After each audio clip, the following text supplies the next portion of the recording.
You are standing just inside the door, and before you step fully into the room, you notice that the floorboards have accepted the same grey light and turned it into a shade like old pewter.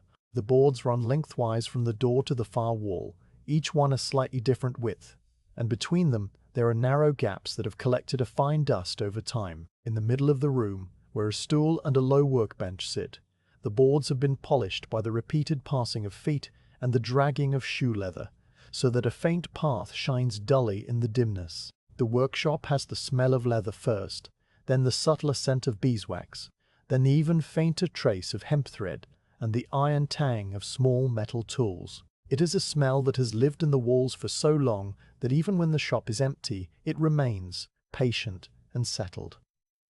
The workbench is the center of the room. It is a low, heavy piece of furniture made from oak that has darkened over decades until it is almost the color of strong tea. The surface is scarred with countless small cuts, the marks of awls and knives that have slipped or been set down 1,000 times, and at the edge nearest the stool there is a smooth hollow where the cobbler's forearms have rested day after day. Above the bench, on a row of iron hooks driven into the wall, hangs a collection of lasts. Each last is the shape of a foot carved from maple wood, and they hang heel upward in descending order of size, from a large man's foot to the small narrow shape of a young recruit. Their wood has been worn to a gloss by the pull of boots being stretched over them and removed again, and in the dim light they seem almost to be waiting. On the floor to the left of the bench there is a pile of boots. They are arranged with a soldier's precision, each pair standing side by side, and each boot has a small paper tag tucked into its opening. On every tag a name is written in a thin, formal hand. J. Schaefer, H. Brandt, F. Muller, and others that are too far from the light to read clearly. The boots themselves are sturdy, made of black horsehide with thick soles and a straight military shape that speaks less of elegance than of long marches on hard ground. Many of them are scuffed at the toe, and several have heels worn down on one side where the soldier who owns them walks with a particular slant of weight. None of them are new. All of them have travelled here from a place far from Scotland, and they have collected in their leather the memory of roads and weather and the slow pressure of standing in formation for hours at a time. You cross the room and take your place on the stool. It is a simple three-legged stool, its seat hollowed slightly from use, and it creaks once under your weight before settling into silence. From this position you can see the street through the window. The street is cobbled, the stones set in a pattern that has been disrupted over time by carts and frosts, so that none of them sit quite flush with their neighbours. Across the way there is the front of another building, its shutters still closed, its stonework containing the same muted shades of grey and brown that belong to everything in this town. Above the rooftops the sky is a pale wash of cloud with no particular shape, a sky that might bring rain later or might simply stay as it is until evening, withholding both sun and storm without drama. The first boot you take from the pile is tagged with the name H. Brandt. You lift it and set it on the bench, turning it so that the worn toe catches the light. The leather has a deep scuff there, the surface grain broken into a roughened patch, and along one side, the stitching that holds the upper to the sole has begun to loosen in a short run of 3 or 4 stitches. The heel shows a pattern of wear angled slightly inward, telling you that this soldier carries his weight on the inside of his foot, and that the boot, if left unrepaired, would soon become uncomfortable on the march. You run a thumb along the edge of the sole, feeling the places where the leather has compressed and the places where it still holds its full thickness, and you make a small mental note of what must be done. This is not a calculation you put into words. It is a knowledge held in the hands, built over many years of touching boots in this same light. You reach for the awl that lies in a shallow groove worn into the bench, and your fingers find it without looking. The handle is smooth boxwood, darkened around its middle where the grip of your hand has polished it over the years, and the steel point is bright and sharp. Alongside the awl sits a small block of beeswax, a spool of hemp thread, and a curved needle and a tiny leather sheath. The thread is coarse and pale, and before you can use it you must draw it through the wax several times to strengthen it and give it a smooth passage through the leather. You take a length of thread and pull it across the wax with a slow, steady pressure, feeling the slight drag change as the wax begins to coat each fibre. The sound this makes is a soft whisper, barely audible even in the quiet room, and it is followed by the faint click of the thread as you test it between your fingers and find it ready. Now the stitching begins. You set the boot in your lap, bracing it against the leather apron that covers your thighs, an apron that was once a deep tan color but has worn over the years into a dark polish where every pair of boots has rested.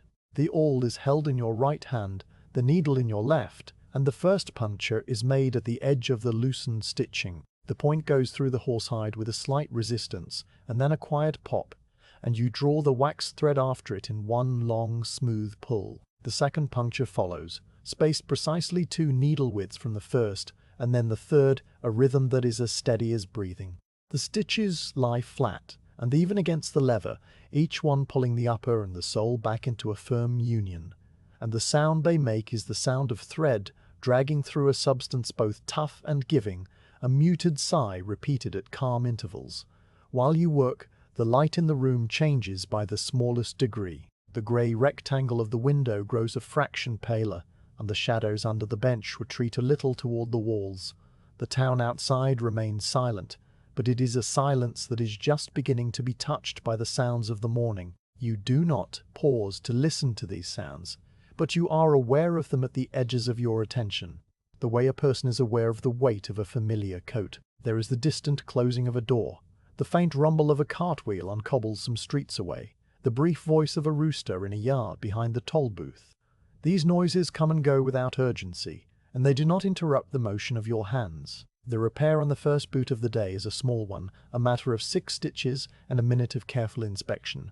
When the last thread is tied off and trimmed, you set the boot down on the floor to the left of your stool, positioning it so that the toe points toward the door. Then you take the next boot, which belongs to a soldier named Muller, and you begin the whole process again. The examination, the mental note of what is needed, the preparation of the thread, the puncture of the awl, the slow pull, the next puncture.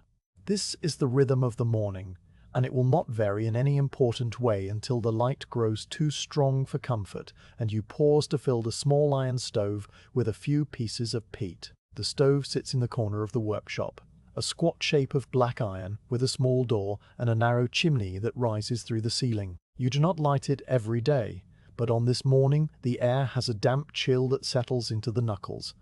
And so after the third boot you cross to the stove and arrange a small pile of dried peat inside it. A spark from the fire steel, a little breath of encouragement, and the peat begins to glow with a low orange flame that smells of the earth. The warmth reaches the bench slowly, and by the time you have resumed your seat, it is just enough to take the edge from the air without making the room hot. The small window now shows a faint steam where the inner warmth meets the outer cold. The morning passes in this fashion, one boot following another, the pile on the left growing by degrees while the pile on the right remains almost unchanged. The work is not fast, but neither is it slow in a way that suggests delay. It is simply the speed at which careful hands move when there is no reason to hurry. Each boot receives its due measure of attention. A scuffed toe is treated with a little dye and buffed with a scrap of wool cloth. A thin place on a sole is reinforced with a skillful patch cut from a sheet of thick leather kept at the back of the shop. A torn lace hole is repunched and fitted with a small brass eyelet that you tap into place with a light wooden mallet. The taps of the mallet are soft and dull, spaced evenly, a sound that seems to belong naturally to the room, and between the taps the only other noise is the gentle hiss of the peat in the stove. The leather you use for the patches comes from a tanner in Perth, a man whose name you have known for many years, but whom you see only twice annually when the leather is delivered in a cart. The pieces are stacked at the back of the shop in careful order, thick sole bends for the bottoms of boots, softer shoulder leather for uppers and patches, thin strips for welting, and a few small offcuts of horsebutt for heel blocks. Each piece has its own character, its own grain and colour and degree of flexibility, and you choose from among them without hesitation, because the knowledge of which leather suits which purpose has become as automatic as the movement of your hands. The thread, too, has its own small history. It comes from a spinner in Dundee who twists it from long fibre hemp grown in fields far to the south, and it arrives in large hanks that you store in a wooden box lined with clean cloth to keep out the damp. Before any length of it can be used, it must be waxed, drawn slowly through the block of beeswax that sits always at the right corner of the bench, a block from a hive kept by a woman on the edge of town. Its wax a pale golden color with a scent that is faintly sweet and wholly pleasant. By the time the sixth boot is finished, the sky outside the window has shifted from its pale grey to a slightly darker shade, and a thin Scottish rain has begun to fall. The first drops strike the glass with a sound so light that at first it seems like nothing more than a change in the air, but soon the rain establishes a steady whisper on the roof slates above. You do not look up from your work, but you notice the way the light in the room alters, taking on a cooler, bluer tone that makes the orange glow of the peat stove seem warmer by contrast.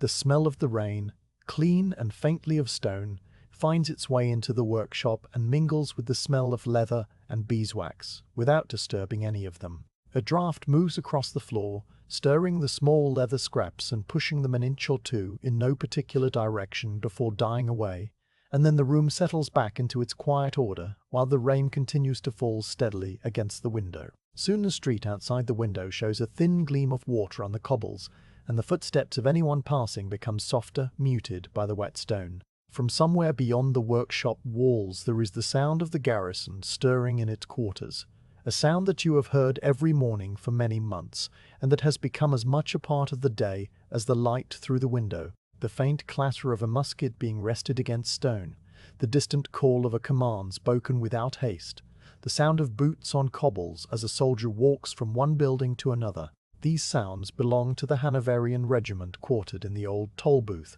and in a vacant merchant's house near the market cross, a regiment made up of men from a land far to the east whose presence has become a quiet fact of daily life. The soldiers go about their duties without fuss, drilling in the mornings on a field beyond the last houses, standing guard at gates that are no longer under any threat, and bringing their boots to this workshop when the leather needs attention.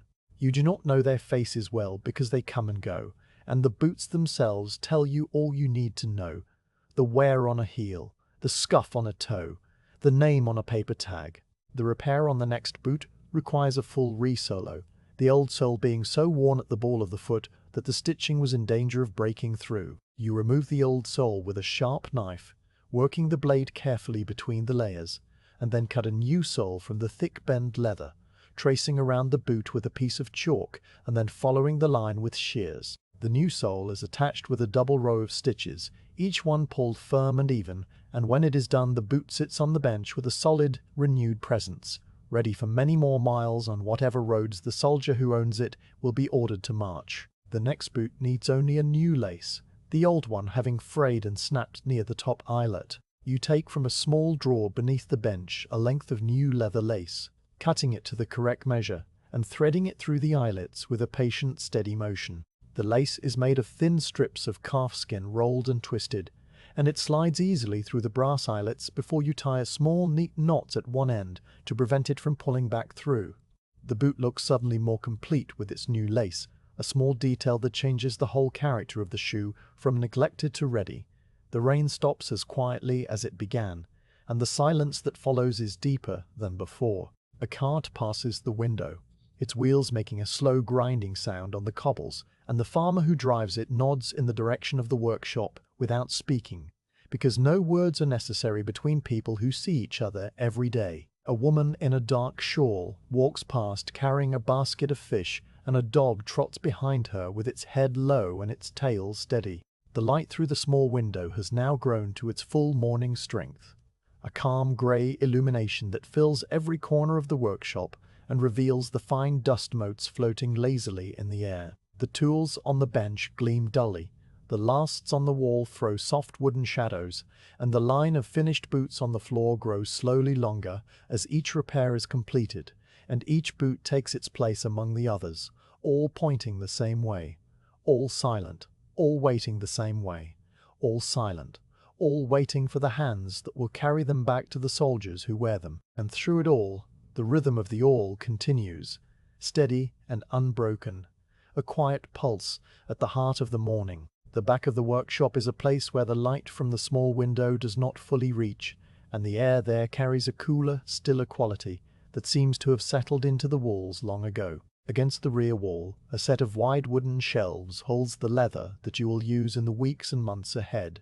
each stack arranged by thickness and purpose. The lowest shelf bears the heaviest pieces, the sole bends that are cut from the thickest part of an ox hide and have a dense, almost wooden stiffness. Above them sit the shoulder leathers, softer and more flexible, suited for uppers and patches that need to bend with the foot. On the highest shelf are the thin strips of calfskin and the small offcuts of horsebutt, reserved for heel blocks and welting, each piece tagged with a scrap of paper noting the date it was received. The leather does not smell strongly, unless you press your face close to it, but the accumulated presence of many hides gives the back of the shop a deep, earthy scent that mingles with the wax and thread in the air. All of this leather came from a tanner in Perth, whose yard lies on the bank of the River Tay, a place where the smell of oak bark and lime and soaking hides hangs over the water even on dry days. The tanner is a man of few words who sends his cart twice a year, once in the spring after the winter, curing, and again in the late autumn before the roads turn to mud. The cart is driven by his nephew, a young man with a quiet manner and a habit of chewing a straw, and he unloads the bundles of leather onto the cobbles outside your door without any need for instruction. The bundles are wrapped in coarse sacking and tied with hemp rope, and you carry them inside one by one, stacking them on the shelves in the order that they will be used. The leather from Perth has a character that you know well. It is tanned with oak bark in the slow method, a process that takes a full 12 months and leaves the hide with a warm brown color and a resistance to water that nothing else can match. When you hold a new piece up to the light, the grain shows fine and tight, the mark of a hide that came from an animal well fed and unhurried. Today, with the morning's work still ahead, you walk to the back of the shop to select a piece of sole leather for the boot that waits on your bench. The boot belongs to the soldier named Muller, and its old sole has worn thin at the ball of the foot, where the man's weight presses hardest with every step. You run your eyes over the stack of sole bends, each piece roughly the size of an opened book, and you pull one out that has a uniform thickness and no visible flaws. The leather is heavy in your hand, smooth on the grain side and slightly rough on the flesh side, where the tanner's scraper left fine parallel lines. You carry it to the bench and set it down beside the boot, turning it once to check the lie of the grain, because a sole cut against the grain will wear unevenly and cause the soldier to walk with a slant that spoils the whole fitting of the boot over time. Without reaching for any measuring tool, you hold the new leather against the old sole, your thumb and forefinger spread to gauge the extra margin needed for trimming. This measuring is not a calculation, but a habit stored in the muscles of your hands, refined by many years of judging leather against boot, until the eye tells you the correct size without hesitation. You take up a lump of chalk from the groove at the edge of the bench and trace a rough outline around the boot, leaving a line that is slightly generous in every direction. Then you set the chalk down and pick up the heavy shears that hang from a hook at the side of the bench, their blades polished bright from constant use. The shears close on the leather with a deep grinding sound that is not a cut so much as a separation, a slow dividing of the dense fibers, and you follow the chalk line with a steady, unhurried pressure. A curl of leather falls away and lands on the bench, and the new sole shape lies ready for fitting. Before the sole can be stitched to the boot, the thread must be prepared, and this is a process that you never shorten, because the quality of the thread determines the strength of every stitch. The hemp thread is kept in a wooden box lined with clean cloth, a box that sits on the shelf just beneath the window where the light is best. You lift the lid and take out a hank of the thread, a pale coil as long as your outstretched arms. The thread was spun in Dundee by a man who works a wheel that twists the long hemp fibers into a round, even cord, and each hank arrives in a neat twist that smells faintly of the fields where the hemp grew. You measure out a working length by drawing the thread from your hand to the opposite shoulder 3 times, a measure that experience has shown to be neither too short to require frequent knotting, nor so long that it becomes tangled during the stitching. The beeswax block waits at the corner of the bench, a lump of pale gold that has been worn into a comfortable curve on one side where countless lengths of thread have been pulled across it. It came from a hive kept by a woman who lives in a cottage at the edge of the moor, and the wax carries the faint memory of heather and clover in its sweetness. You press the thread into the wax with a firm thumb and draw it slowly through, feeling the slight drag as the wax coats each fiber, filling the tiny spaces between the twists and making the thread smooth and waterproof. You repeat this pulling motion several times, turning the thread a little between each pass so that the wax reaches every surface, until the thread slides through the wax without any hint of roughness. The sound of this is a soft, dry whisper, barely louder than a breath, and the thread emerges with a dull sheen that catches the light from the window.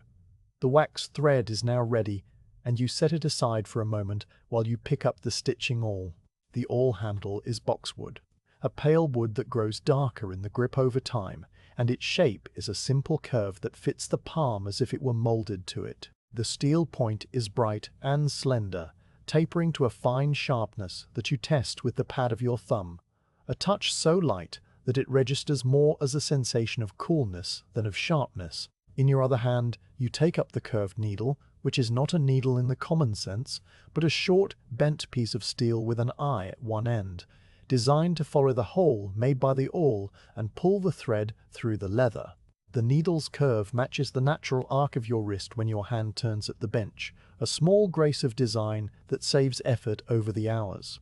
You settle the boot into your lap, its weight resting on the leather apron that covers your thighs and has been polished over the years into a dark, smooth patina exactly where each boot lies. The new sole is positioned against the boot bottom, held in place by a few small dabs of glue that you applied with a thin brush a moment before, a tacking that is just strong enough to keep the leather from shifting while you work.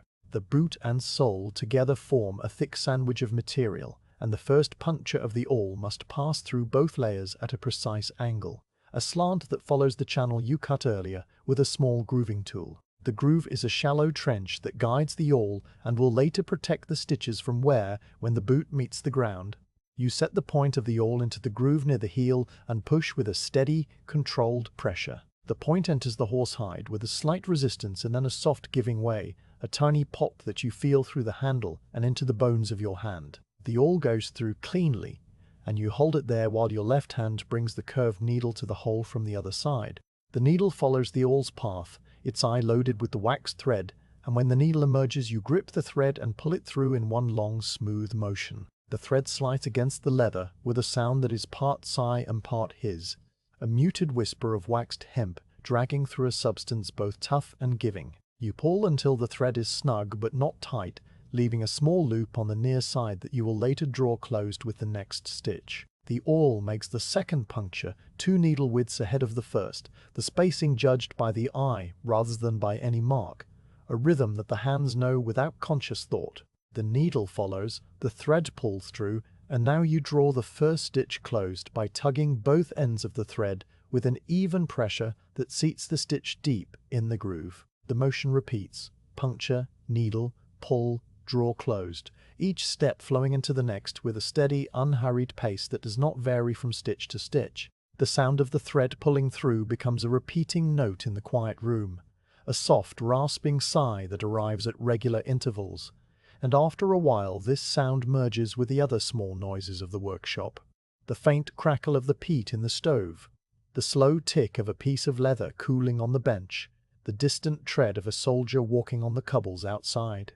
The stitching moves along the groove from the heel toward the toe, a journey of many small punctures, and as you work, you sometimes pause to re-wax the thread if it begins to feel dry, drawing it once more across the beeswax block before resuming. The awl point must be kept sharp, and every dozen stitches you give it a brief pass over the fine stone that sits in a small dish of oil at the edge of the bench, a few light strokes that restore the edge without taking off too much steel. These small maintenance actions are performed without interrupting the overall rhythm, folded into the work as naturally as a rest between breaths. The light from the window continues its slow brightening while you stitch, the grey rectangle on the wall shifting a little to the left as the sun climbs somewhere behind the clouds. The brighter light reveals details that were hidden before, the fine parallel lines of the groove in the sole leather, the tiny flecks of beeswax that have caught on the thread, the faint reflection of the moving awl on the polished surface of the bench. Outside, the town has begun its morning routines with a quietness that never rises above a murmur, a child's voice calling from a yard, the creak of a pump handle, the slow clop of a horse being led to water.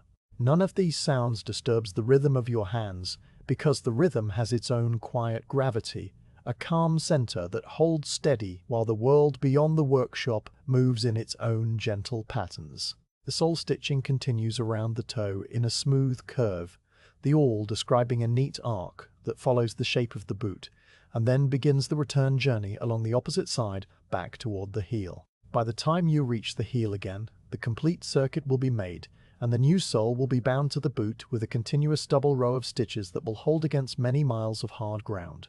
The thread has held up well, its waxed surface showing no signs of fraying, and you have not needed to knot a new length into the work. The beeswax you used earlier was of good quality, and the twist of the thread was tight and even, two small blessings that make the work easier. When the final stitch is made and the last loop drawn closed, you tie a small knot in the thread and trim it with a sharp knife, the ends disappearing into the groove where they will be hidden from wear. The new sole sits firm on the boot, its fresh leather a slightly lighter brown than the rest of the upper, but this difference will fade quickly once the boot is worn on the street. You run a thumb along the line of stitches, feeling the even spacing and the slight ridge of the waxed thread, and the verdict of the hand is that the work is sound. The boot is turned and inspected once, then placed on the floor to join the growing line of finished pairs, its toe pointing toward the door alongside all the others.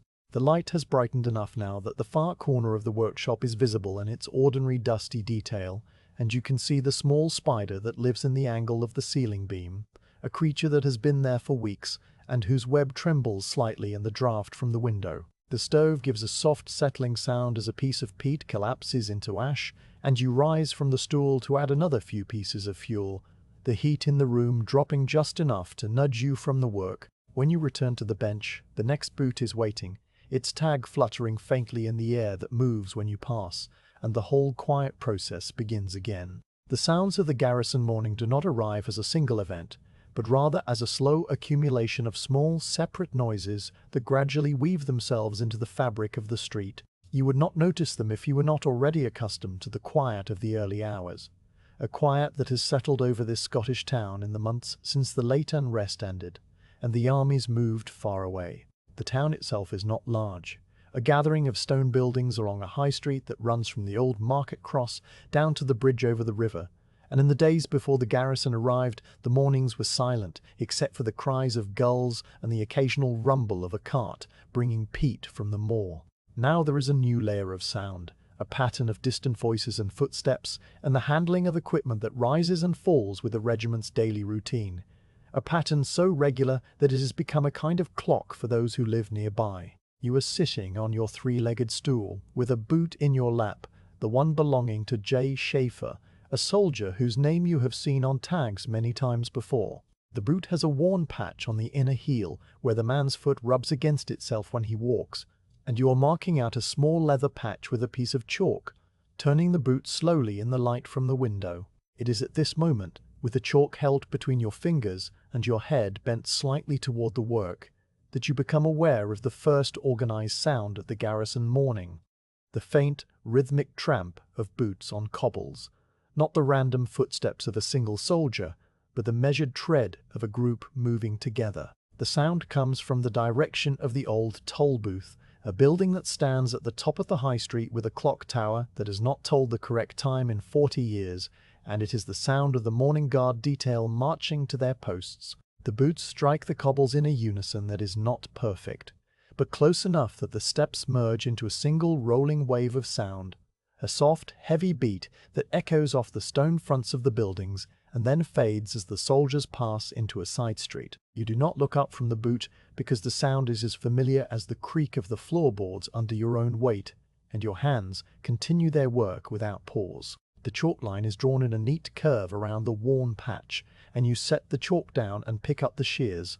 The metal handles cool against your palm, the sound of the marching fades to silence, and for a short while the only noises are the snip of the shears cutting through a thin piece of shoulder leather and the soft settling of the peat in the stove. A few minutes later, a new sound reaches the workshop, this time from the vacant merchant's house that stands on the other side of the market cross, a tall stone building with shuttered windows that the regiment uses as a barracks for the junior officers. It is the sound of a command being spoken, a voice that carries through the damp air without being a shout, the words in a language that is not English or Scots, but the German tongue of the Hanoverian soldiers.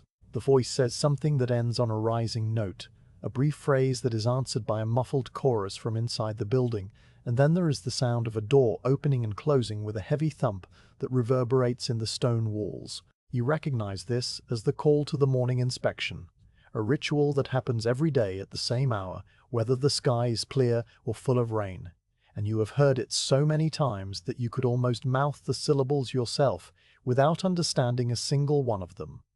The command voice fades, and the street returns to its ordinary quiet. A cart passes the window, its wheels grinding slowly over the uneven cobbles, and the driver is a farmer you know by sight, who raises one hand in a vague greeting that you return with a small nod before returning your attention to the patch. The patch has been cut to the correct size, and you test its fit against the boot by pressing it into place with a thumb, the leather curling slightly at the edges, where it will need to be skived down to lie flat. You take up the sharp skiving knife, a tool with a short blade that curves at the tip, and begin to thin the edges of the patch with a series of careful glancing cuts that peel away thin shavings of leather.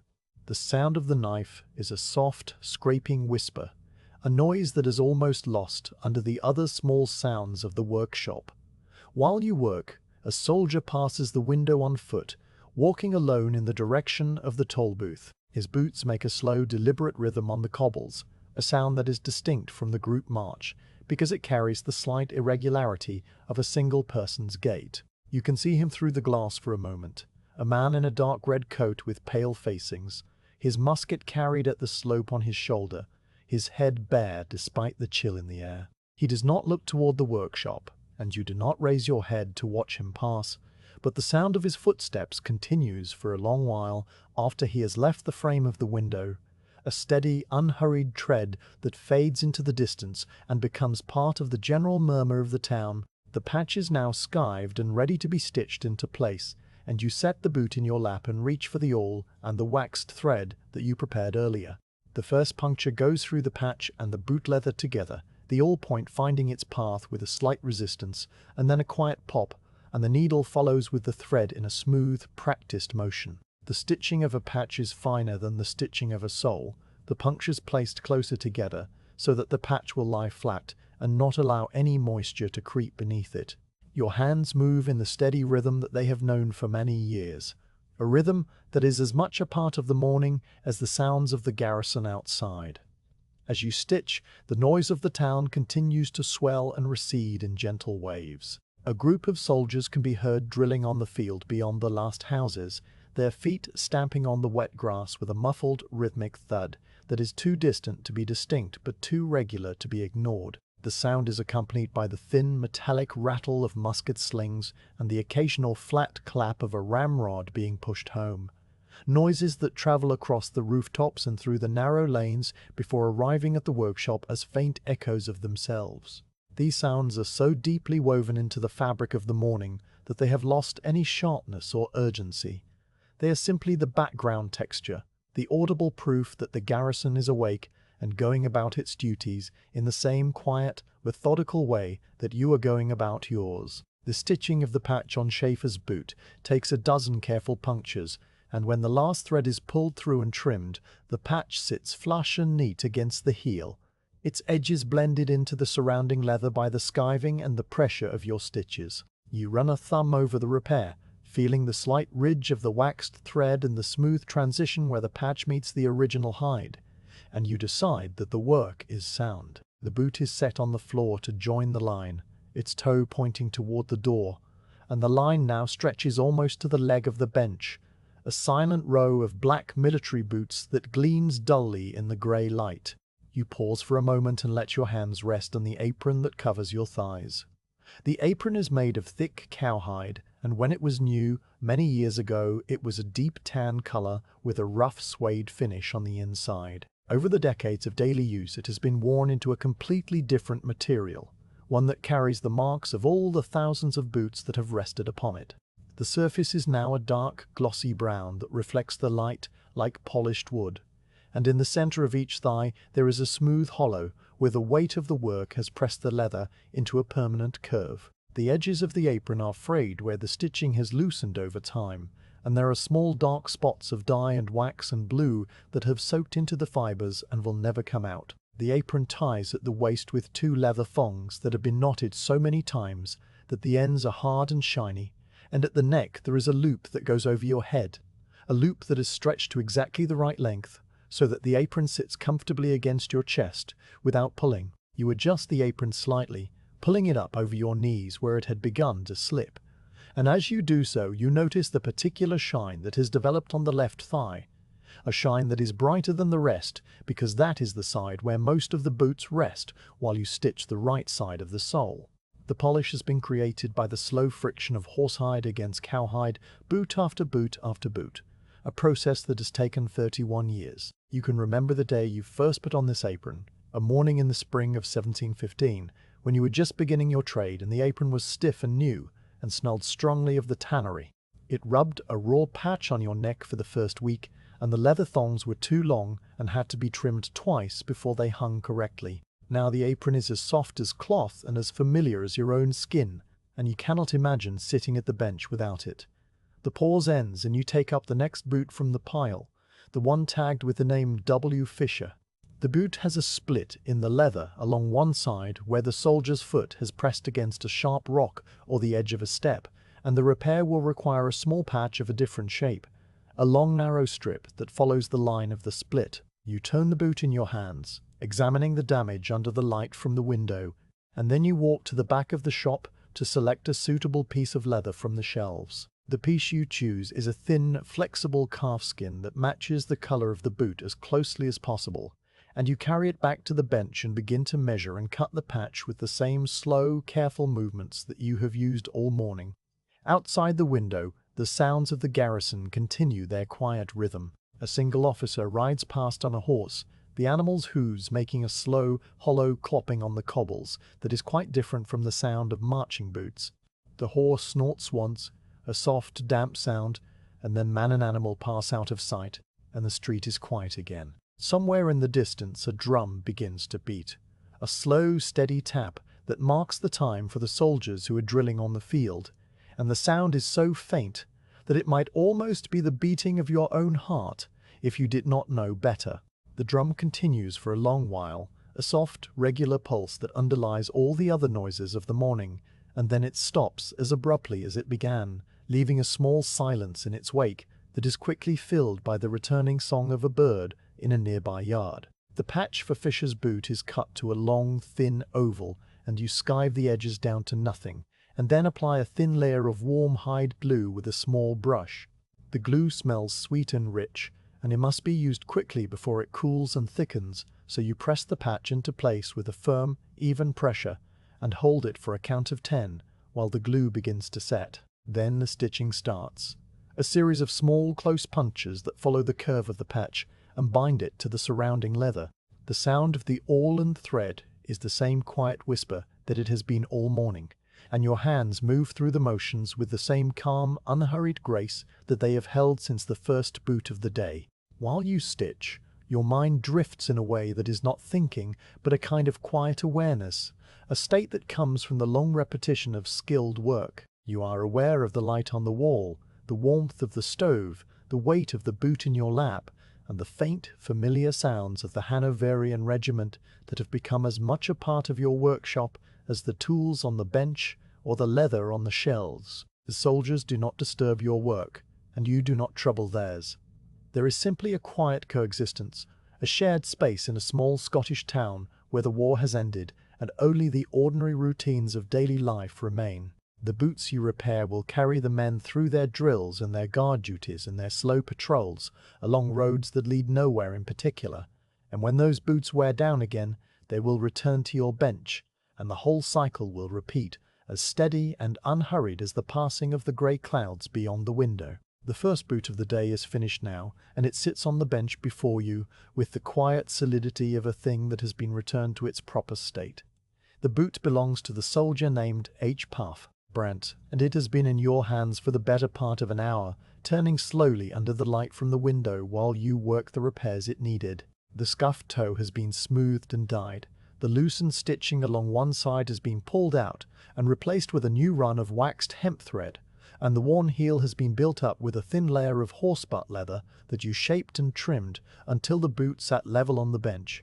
The leather now has a faint sheen from the buffing cloth, and the smell of dubbin rises from it in a soft, fatty cloud that mingles with the other smells of the workshop. You turn the boot one last time in your hands, holding it up so that the light falls across the toe, and then the heel, and then the long shaft of the calf. The inspection is a habit so old that you do it without thinking, a slow rotation of the wrist that lets the eye follow the line of every seam and the surface of every patch. The new stitches lie flat and even, each one pulled to the same tension, and the dye on the toe has blended so thoroughly with the original leather that only the closest look would reveal where the scuff had been. The heel is straight and solid, the new layer of horsebutt leather pressed so firmly against the old that the join is invisible, and when you set the boot down on the bench, it does not rock or tilt, but sits square and true. The boot is ready. You tie off the last stray thread and snip it with the small knife that lies always at the corner of the bench, a knife with a blade so short and sharp that it cuts through hemp as if the thread were water. The snipped end falls onto the apron and you brush it away with the side of your hand, a small gesture that sends the fragment of thread drifting down to join the other scraps on the floor. The boot is lifted from the bench, turned heel downward, and placed on the floorboards to the left of your stool, its toe pointing toward the door in the same orientation as all the others that will follow it through the day. The boot stands among the line of finished pairs, and though the line is still short, just this single boot for now, it will grow as the hours pass until by evening there are 10 pairs standing in a neat row. The sound the boot makes when it is set down is a soft, solid thump, the sound of leather meeting wood, a sound that has no echo because the workshop is too small and too full of absorbing materials to give back any reverberation. The thump is followed by a brief silence, and then the small settling noises of the boot as the leather adjusts to its new position. Tiny creaks that are almost too quiet to hear and that stop after a moment. Then the boot is still, and the workshop is still, and you sit on the stool with your hands resting on the apron and your eyes moving to the window where the light has grown a shade brighter since the last time you looked. The window shows the same view it always shows, the cobbled street, the stone front of the building opposite with its shutters still closed, the grey sky that promises neither rain nor sun. A bird passes across the glass, a swift dark shape that is there and gone in the space of a blink, and you follow its flight without moving your head. The street is empty now, the morning cart having passed, and the soldiers having retreated to their duties, and the only movement is the slow drift of a wisp of smoke from a chimney somewhere further down the high street, a pale grey ribbon that rises straight up and then bends and dissolves into the larger grey of the sky. You become aware of a small dryness in your throat, a sensation that has been building quietly while you worked, and that now presents itself as a polite request for attention. On the corner of the bench, just beyond the groove where the awls lie, there is a brown earthen cup that has been in the workshop longer than you can recall. The cup is a simple shape, wider at the mouth than at the base, and its surface is covered with a crackled glaze the colour of autumn leaves. The rim is chipped in 2 places, small nicks that have been worn smooth by the passage of your lips over many years, and the handle is a plain loop that fits only 2 fingers. The cup contains water that you poured from the pitcher this morning, before the light was strong enough to work by.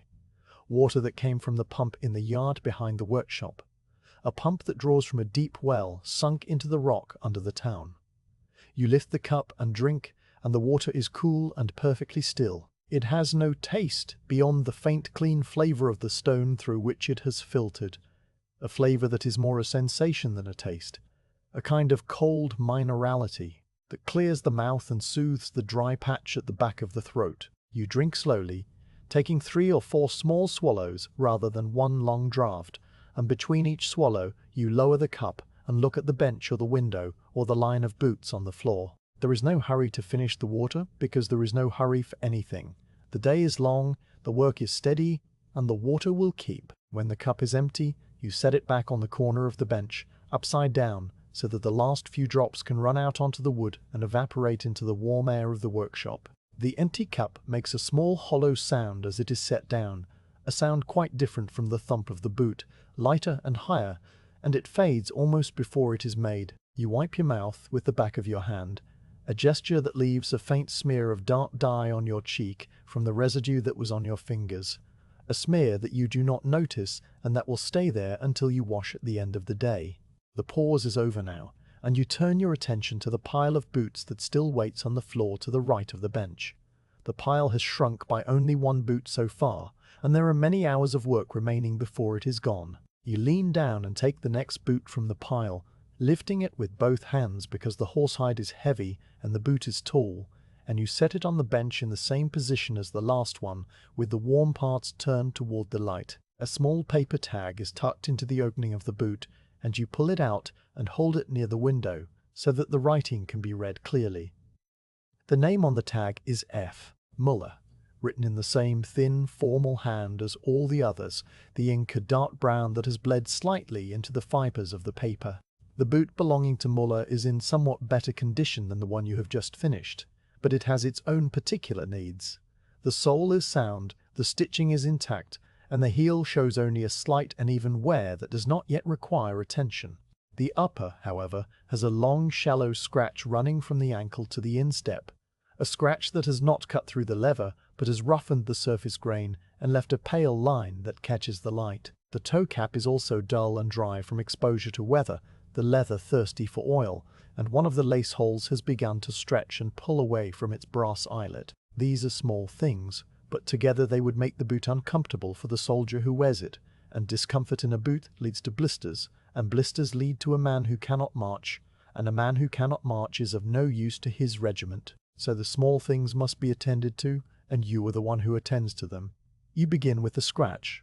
A shallow surface mark like this does not need a patch. It needs to be filled and smoothed and dyed back to match the surrounding leather. You take a small pot of wax filler from the shelf behind the bench, a mixture of beeswax and tallow, and a little lampblack to give it color, and you work a tiny amount of the filler into the scratch with the tip of your finger. The filler is soft from the warmth of the room, and it spreads easily, sinking into the roughened grain and filling the valley of the scratch until the surface is level again. You let it sit for a moment while you turn your attention to other things, and then you buff the area with a scrap of wool cloth until the filler has blended into the leather, and the scratch is no longer visible except as a very faint line that will fade entirely with wear and polishing. The toe cap needs only a generous application of dubbin, which you take from the tin that sits on the shelf and work into the leather with the same wool cloth, using slow circular motions that spread the oil evenly across the entire toe. The dry leather drinks the dubbin eagerly, darkening as the oil penetrates the fibers, and after a few minutes of rubbing the toe has a soft, healthy sheen that matches the rest of the boot. The smell of the dubbin is mild and pleasant, a clean animal smell that is not strong enough to overpower the other scents in the room, but adds a fresh note to them, a note that speaks of stables and saddles and the good care of good leather. The stretched lace hole requires a small brass eyelet, a tiny ring of metal that fits into the hole and protects the leather from the friction of the lace. You take an eyelet from a small tin box that rattles when you move it, the eyelets inside shifting against each other with a sound like dry peas, and you select one that matches the size of the hole. The eyelet is placed over the hole, and you tap it gently with a light mallet until it seats into the leather, the brass curling slightly at the back to grip the hide. The tap of the mallet is a soft, dull sound, repeated 3 times, and then the eyelet is firm and the lace can be threaded through without danger of tearing the leather further. With the repairs finished, you take a moment to look at the boot as a whole, turning it in your hands with the same slow rotation that you gave to the first boot. The scratch is gone. The toe cap glows with a quiet health, and the new eyelet sits neat and bright among its older companions. The boot is ready to be placed on the floor, and you set it down beside the first one, its toe pointing toward the door, and its heel aligned with the gaps between the floorboards. The line of finished boots is now 2 boots long, and the day is still young.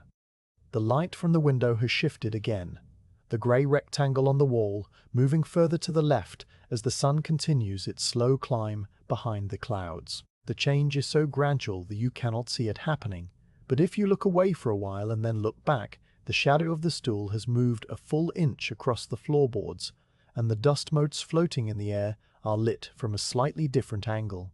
The workshop has grown a little warmer from the steady heat of the stove, and the condensation that was on the window this morning has dried away entirely, leaving the glass clear and cold. Outside, the town has settled into the deep quiet of the late morning, a quiet that is broken only by the distant voices of gulls and the very faint ring of a blacksmith's hammer from somewhere down near the bridge. You take up the third boot from the pile, and the tag reads, J. Schaffer. The boot is heavy in your hands, and you can feel the wear on the inner heel before you even look at it. A soft depression in the leather where the soldier's foot has pressed and rubbed over many miles. You set the boot on the bench, turning it to catch the light, and you reach for the chalk and the shears and the sheet of shoulder leather that will become the patch. The motions are the same as they were for the first boot and the second boot. The same reaching, the same measuring, the same cutting. But there is no monotony in them, because each boot is slightly different and the hands must adjust to each one in small ways that keep the attention from wandering too far. The work is a quiet, steady flow, a stream that moves at the same gentle pace regardless of the hour, and you settle into it as you have settled into it every morning for 31 years. The patch for Schaffer's boot is cut and skived and glued and stitched, and the thread pulls through the leather with a soft, regular whisper, and the peat settles in the stove with a faint crackle, and the light creeps across the wall in increments too small to measure. The morning passes in this fashion, one boot following another, and the line of finished pairs grows slowly but steadily on the floor to the left of the stool, a silent row of black military boots that gleams dully in the grey light and points always toward the door. The weather in this part of Scotland is not a backdrop to the day, but its true clock, a presence that marks the passing of hours without the need for any mechanical device. You have lived in this town long enough to read the sky as easily as you read the wear on a boot sole,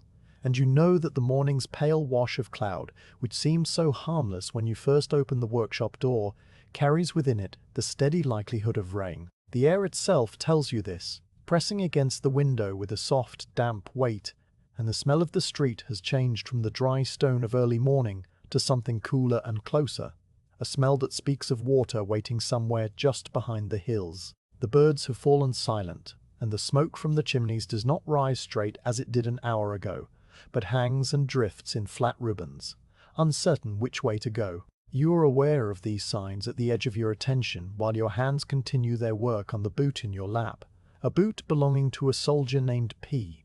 Klein that requires a patch on the outer toe where the leather has been scraped thin against something hard. The awl moves in its steady rhythm, the needle follows, the thread pulls through with that soft waxed whisper that has become the dominant sound of the morning, and through it all you register the slow shift in the quality of the light that falls across the bench. The grey rectangle on the wall deepens by a subtle degree, the shadows under the last soften and spread, and the dust motes that were floating in the air a moment ago seem to have slowed their drifting, as if the atmosphere itself has grown thicker. The first drop of rain does not announce itself with any drama. It arrives as a single, tiny sound against the glass of the window, a sound so small and so brief that it might have been a speck of dust or a small insect touching the pane and then moving on. You do not look up, because the sound has not yet distinguished itself from the other small noises of the workshop, the settling of the peat, the creak of the floorboard under your shifted weight, the faint scrape of the awl as you pull it free from the leather. But a moment later a second drop strikes the glass, and this one is followed after a short pause by a third, and then a scattering of others, each drop making a soft, distinct tick that joins with the other ticks to form a pattern as irregular and gentle as the breathing of a sleeping animal. The rain begins properly then, a thin Scottish rain that does not fall in heavy drops, but descends as a fine, dense mist that gradually resolves itself into a steady, whispering downpour. The sound of it on the roof slates is a soft, continuous hush, a noise that has no beginning and no end, but simply fills the air above the workshop like a second kind of silence. The slates are old and uneven, laid in overlapping rows that have shifted slightly over the decades, and the rain finds its way into the gaps and runs down the slope of the roof in small rivulets that you cannot see but can imagine with perfect clarity. The water gathers at the eaves and drips onto the cobbles below with a series of slow, irregular plops, each one landing in a slightly different place and making a slightly different note, a quiet music that is played every time it has rained since the roof was first laid. Inside the workshop, the change in sound is immediate and complete. The street noises that had been filtering through the window, the distant call of a soldier, the rumble of a cart, the bark of a dog, all of these are softened and pushed back by the curtain of falling water until they become little more than vague impressions, shapes of sound rather than identifiable events. The rain absorbs the sharper edges of the world, and what remains is a muffled, enclosed quiet that makes the workshop feel smaller and closer than it did before. You notice this without pausing in your stitching, your hands maintaining their steady pace even as the room around you seems to draw in on itself, like a person wrapping a coat tighter against the chill. The light changes too, as it always does when rain comes to this town. The pale grey that had filled the window since morning deepens to a darker, cooler shade, a pewter colour that seems to absorb the warmth from the air and leave behind a faint chill that even the stove cannot entirely chase away. The objects on the bench, the boots, the tools, the small pot of dye, take on a muted appearance, their colours drained of any remaining brightness, and the shadows that fall across the floorboards lose their edges and become soft and blurred. The workshop in this light is a study in shades of brown and grey, the dark wood of the bench, the darker sheen of the leather, the dull gleam of the metal tools, all merging together into a single quiet harmony. The smell of the workshop shifts as well, and this is perhaps the most subtle change of all. The familiar scent of leather and beeswax and peat smoke is joined by a new element, the clean, cold smell of rain-washed air finding its way through the gaps around the window frame and the small space beneath the door. This smell carries with it the faint mineral tang of wet stone, the damp earth of the yard behind the workshop, and a distant hint of the moor that stretches away beyond the last houses of the town. It is a smell that seems to wash the other smells clean, lifting them and brightening them, so that even the deep, earthy scent of the leather stacks at the back of the shop seems fresher and more alive than it did before the rain began. A draught moves across the floor, colder than the air in the room, and you feel it first as a gentle pressure against your ankles. It comes from somewhere near the door, a thin current of outside air that has found a path into the workshop, and it travels slowly across the floorboards, stirring the small leather scraps that have fallen during the morning's work. The scraps shift and flutter, lighter ones lifting a fraction of an inch before settling again, heavier ones merely rocking in place as if considering whether to move. A thin curl of dried glue rises from the bench and drifts onto the floor, and a loose thread that had been caught on the edge of the apron lifts and waves once before falling still. The draft dies away a moment later, the pressure equalizing between inside and out, and the scraps return to their rest, now arranged in a slightly different pattern than before. You have not paused in your stitching through any of this, the awl moving in its steady rhythm, the needle following, the thread pulling through with the same soft regular sigh that it has made all morning. The boot in your lap belongs now to a different soldier. You moved on from Klein's boot some minutes ago and are now working on one tagged with the name K. Vogel, but the motions of your hands have not changed. This is the central fact of the workshop, the unchanging rhythm at the heart of the changing day, and the rain, with all its soft drama of sound and light and smell, is merely the weather passing over the roof while the work continues. The boot belonging to Vogel requires a careful restitching along the seam where the upper meets the sole, a seam that has held for many miles but has finally begun to loosen in a short run near the arch of the foot. You have pulled out the old frayed threads and are now replacing them with fresh waxed hemp, each stitch set exactly in the old stitch holes so that the leather is not weakened by extra punctures. The work is fine and requires a steady hand, and the rain provides a fitting accompaniment, a soft, continuous whisper that seems to encourage patience and care. The awl finds its path, the needle follows, the thread draws through, and the quiet rhythm continues while the water runs down the window in slow, wavering trails that catch the grey light and hold it for a moment before releasing it again.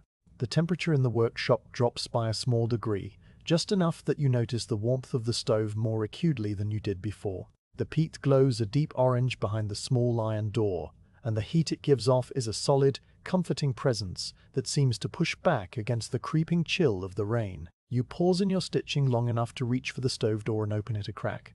Then use a small iron hook to stir the embers and add a fresh piece of peat from the basket that sits beside the stove. The new peat catches quickly, a small flame licking up around its edges, and the warmth in the room increases by a welcome fraction. The smell of the burning peat grows richer for a moment, that deep, earthy scent that is the smell of the moor itself, dried and compressed and given back to the air. When you return to the bench, you notice that the rain has increased slightly in its intensity, the whisper on the slates growing to a more insistent hiss and the drops against the window are now falling faster and harder, so that the glass is almost entirely covered with running water. The view of the street is reduced to a wavering, distorted impression. The buildings opposite reduced to vague shapes of grey and brown, the cobbles glistening with a thin sheet of water that reflects the pale sky in a dull, silvery gleam. A soldier has taken shelter in a doorway across the street, his red coat a single warm note in the greyness, and you can see him standing quite still with his musket propped against the stone beside him, waiting out the rain with the patience of a man who has done this many times before. The rain continues, steady and without drama, for the better part of half an hour. During this time you complete the restitching on Vogel's boot and begin work on the next one in the pile, a boot that belongs to a soldier whose tag has been smudged by rain at some earlier point in its journey, so that the name is illegible except for a single letter L.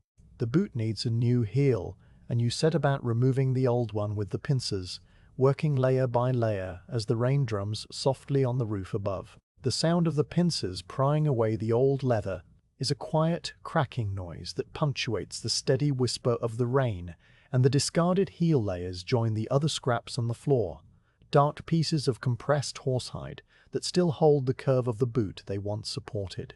After a while, the rain begins to ease without any fuss, the hiss on the slates softening back to a whisper, the drops on the window slowing and becoming irregular again. The sky outside remains the same, even grey, but the quality of the light shifts once more, brightening by a small degree as if a thin veil has been drawn back from the window. The soldier in the doorway across the street stirs, looks up at the sky, and then steps out onto the wet cobbles, his boots splashing softly as he walks away in the direction of the toll booth. The street is empty again, but it is a clean emptiness, washed and refreshed, and the cobbles gleam with the deep, dark shine of wet stone. The rain stops altogether a few minutes later, and the silence that follows is deeper than the silence before. The roof slates give a final drip or two, the water running along the eaves and falling in slow, heavy drops that land with a soft, liquid thud on the cobbles below. Then even these stop, and the world outside the workshop is left in a state of perfect, suspended quiet. The sky is still grey, the clouds still hang low over the rooftops, but the rain has passed, and the air has been washed clean of its earlier stillness. A new smell enters the workshop as the rain retreats, the clean, fresh scent of wet stone and washed earth, a scent that is so sharp and pure that it seems to cut through the older smells of leather and wax and peat smoke like a blade through cloth. It is the smell of the town after rain, a smell that you have known all your life and that never loses its small power to refresh the senses. The cobbles in the street steam faintly as the trapped warmth of the day meets the cool, wet surface, and thin wisps of mist rise from the stone and drift slowly upward until they dissolve into the grey air. Even the workshop itself seems to have been subtly transformed, the dust settled, the air lighter, the whole room feeling as though it has been gently rinsed and hung out to dry. You inhale deeply once, filling your lungs with the clean, cool air, and then you return your attention to the boot in your lap. The new heel is taking shape under your hands, the layers of horsebutt leather being glued and shaped and tapped into place with the small wooden mallet, and the work goes on exactly as it did before the rain began, because in the cobbler's workshop the weather is simply the clock, not the task. The rain has passed, the light has brightened, and the quiet rhythm of the awl and thread and leather continues, steady and unhurried, into the afternoon. The middle of the afternoon arrives without announcement,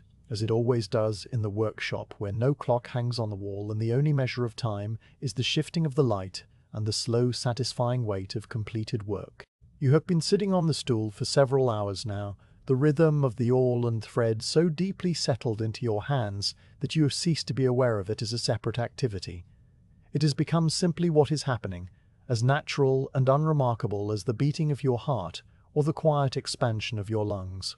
The pile of boots on the right has diminished by more than half, and the line on the left has grown to a neat row of 6 pairs, their toes all pointing toward the door, their dark leather drinking in the grey light that still falls through the window. The rain is long gone, and the street outside is dried in patches, the cobbles showing pale grey centres where the wind has brushed them, and darker seams where the water still lingers in the cracks. A small sensation makes itself known to you, a feeling that has been building quietly at the back of your awareness for the past half hour and has now grown distinct enough to deserve attention.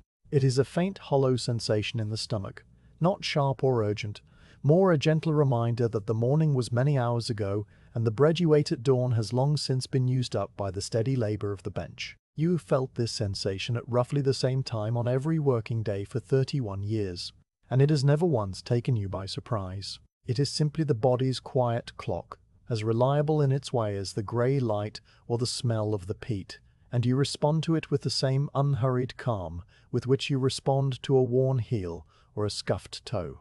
You finish the stitch you are making, pulling the wax thread through with that soft, familiar sigh and drawing it snug against the leather, and then you set the boot aside on the bench with the awl still resting beside it. Your hands, when you lift them from the work, feel light and strange for a moment, as if they have been holding something that is no longer there and are still adjusting to its absence. You flex the fingers slowly, first the right hand and then the left, feeling the small stiffness in the knuckles that comes from hours of gripping the awl handle and the curved needle, and the joints give a series of tiny, quiet pops that are more felt than heard. The palms are warm from the friction of the work, and the stain on the thumb and forefinger of your right hand, the permanent dark mark left by decades of dye and wax and leather oil, seems darker than usual against the pale skin that surrounds it. You stand from the stool, and the movement is slow and deliberate, your back straightening by degrees while you place both hands on the edge of the bench to steady yourself. The stool creaks once as your weight leaves it, a sound that is almost grateful, and then you are standing in the center of the workshop with the floorboards solid under your feet. A slight stiffness in the lower back, a familiar companion to the afternoon hour, eases as you arch gently once and press your fists into the muscles on either side of your spine. The ceiling beams above you are dark with the smoke of countless fires, and a single strand of cobweb trembles in the draught from the window, catching the light and holding it like a fine silver thread. You warp to the small window and stand before it, looking out at the street that the rain has left clean and glistening.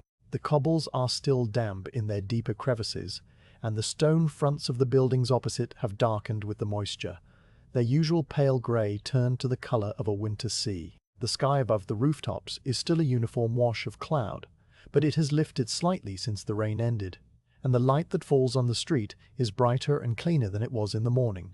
A few sparrows are pecking at the cracks between the cobbles, their movements quick and jerky, and a thin cat sits on a doorstep further down the street, washing one paw with a slow, patient tongue. The world outside the window is quiet and unhurried, and you stand there for a long moment, simply looking, your hands resting on the sill that has been worn smooth by the passage of your own arms over many such pauses. After a while, you turn from the window and walk to the shelf that stands against the wall near the stove, a small shelf that holds a few simple items of daily life: a brown earthen pitcher of water, a cloth-wrapped bundle, and a small knife with a worn bone handle. You lift the cloth-wrapped bundle and carry it back to the window, untying the knot with fingers that move slowly but without fumbling, because this is a ritual that you perform so many times that the cloth almost unties itself. Inside the cloth is a small loaf of bread, round and flat, its crust a deep golden brown and its surface dusted with a fine flour that leaves a pale print on your fingers. Beside the loaf lies a wedge of hard cheese, pale yellow and crumbly at the edges, wrapped in a separate scrap of clean linen. The bread was baked this morning by the baker whose shop stands 2 streets away, a man who fires his oven before dawn and whose loaves are ready by the time the first light touches the rooftops. You have bought your bread from him for as long as you can remember, and the loaf you hold now is still faintly warm from the baking, its crust crackled and firm under your fingers. The cheese came from a farm on the other side of the moor, brought to the town market by a woman who makes it from the milk of her own small herd of goats, and it has a sharp, clean taste that lingers on the tongue long after the last crumb has been swallowed. These 2 things, the bread and the cheese, have been your afternoon meal for more years than you can easily count, and they have never grown old or tiresome because they are simple and good and perfectly suited to the quiet hunger of the working day. You do not sit down to eat. Standing by the window is the custom, a habit that began for no particular reason and is continued because it feels right. The windowsill is at the perfect height to rest your forearms upon, and the view of the street provides a gentle occupation for the eyes, while the mouth goes about its slow business. You tear a piece of bread from the loaf, not cutting it with the knife because tearing feels more natural and the bread comes apart easily along the lines of its baking, revealing a soft, pale interior that steams faintly in the cool air of the workshop. The piece is small, about the size of your thumb from the first joint to the knuckle, and you place it on your tongue and let it sit there for a moment before you begin to chew. The bread has a mild, nutty flavor and a texture that is both soft and substantial, and it requires a slow, thorough chewing that fills the mouth with a pleasant, yeasty warmth. You break off a small corner of the cheese, a crumbly fragment that leaves a fine powder of cheese on your fingers, and you eat it together with the next piece of bread. The sharpness of the cheese cutting through the mildness of the loaf and creating a flavor that is more than the sum of its parts. The combination is familiar and comforting, and you eat slowly, chewing each mouthful completely before reaching for the next, pausing often to look out at the street where nothing much is happening and nothing much needs to happen. The sparrows have flown away, startled by something unseen, and the cat has finished washing its paw and is now curled into a tight ball on the doorstep, with its eyes closed and its tail wrapped around its body. A cart passes the window while you are eating, its wheels making a slow, grinding sound on the damp cobbles. The cart is a simple, flat-bedded vehicle drawn by a single brown horse, whose coat is rough and shaggy from the winter. And it is driven by a farmer you have seen many times before, a man with a weathered face and a cap pulled low over his eyes. The cart carries a load of turnips, their pale purple-white roots mounded high and covered with a piece of sacking that flaps gently in the breeze. The farmer sees you standing at the window and raises one hand in a small silent greeting, a nod of the head accompanying the gesture, and you raise your own hand in return, a brief acknowledgement that requires no words and does not interrupt the slow rhythm of your eating. The cart passes on, the grinding of its wheels fading into the distance, and the street is quiet again. You continue to eat, tearing another piece of bread, adding another fragment of cheese, and the hollow sensation in your stomach gradually fades and is replaced by a gentle warmth that spreads outward from your middle and seems to reach all the way to your cold fingers. The bread and cheese are not a large meal, but they are enough, and they will sustain you through the remaining hours of the afternoon until you close the workshop door and walk home through the darkening streets to the small house where a proper supper will be waiting. For now, this simple food and this quiet pause are all that is required, and you accept them with the same calm contentment that you bring to every part of the day. When the last piece of bread is gone and the final crumb of cheese has been lifted from the cloth and eaten, you gather the corners of the linen wrapping and fold it carefully into a neat square that you will take home to be washed and used again tomorrow. The bone-handled knife is wiped clean on the edge of the cloth and returned to the shelf, and you take a drink of water from the brown earthen cup, the cool liquid washing away the last traces of the meal and leaving your mouth clean and refreshed. You stand at the window for a moment longer, your hands resting on the sill and your eyes following the slow drift of a cloud across the pale grey sky. And then you turn back to the workshop and to the stool and to the work that waits. Your return to the bench is a quiet resettling, the stool accepting your weight with a small creak that is no different from the creak it made when you rose. The boot you were working on is still there, the awl still lying beside it, the waxed thread still threaded through the eye of the curved needle, everything exactly as you left it. You pick up the awl and the needle, settling the boot into your lap, and it is then that you notice a small thing that you have noticed many times before at this exact moment of the afternoon. Your hands, when they first take up the tools again after the rest, have a slight tremor that was not there when you set them down. The tremor is very fine, a tiny, rapid flutter of the fingers that is barely visible to the eye, but is clearly felt in the grip. It is not a weakness or an illness, merely a small response of the muscles to the brief period of rest, a letting go that must now be gathered back. You have felt this tremor on 1,000 afternoons, and it has never troubled you, because you know from long experience that it will pass as soon as the rhythm of the work reasserts itself. You hold the awl loosely in your right hand, not gripping it tightly, but letting it rest in the curl of your fingers, and you take the needle in your left hand with the same light, patient hold. The first puncture of the awl into the leather is a little less certain than usual, the point wavering slightly as it seeks the groove, and you feel the tremor in your hand as a small fluttering resistance that makes the awl seem heavier than it is. The needle follows, and the thread pulls through. But the stitch is not quite as even as the stitches you made before the rest, the tension a fraction looser, the spacing a hair wider. You do not pause to examine it, because you know that examining it would only make the tremor worse, and instead you simply make the second puncture, focusing your attention on the feel of the awl point entering the leather, the slight give of the horsehide, the smooth follow-through of the needle. The second stitch is better than the first, the tremor already beginning to settle as the familiar motion calls the muscles back to their duty. The third stitch is better still, the awl point finding its path without wavering, the thread pulling through with an even, steady pressure, the stitch lying flat and neat against the leather. By the fourth stitch, the tremor is gone entirely, and your hands have returned to the calm, unthinking certainty that they possessed before the pause. The rhythm of the work picks up again. The soft whisper of the thread, the quiet pop of the awl, the gentle creak of the stool, and the afternoon settles back into its accustomed shape as if the rest had never happened. This brief interruption, the tremor and its passing, is so small and so familiar that it occupies no space in your conscious thought. It is simply part of the day, a small threshold that must be crossed between the stillness of the meal and the motion of the work, and your hands know how to cross it without any instruction from you. The body has its own wisdom, a wisdom that has been built up over 31 years of stitching boots in this grey light, and it does not need the mind to tell it what to do. The hands remember, the muscles respond, and the tremor fades into the steady, reliable motion that will carry you through to the evening.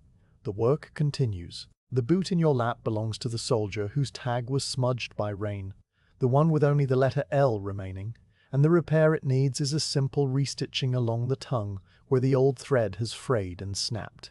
The tongue is a narrow, flexible piece of leather that must be stitched with particular care because it bends and flexes with every step the soldier takes, and the stitches must be tight enough to hold, but not so tight that they restrict the movement.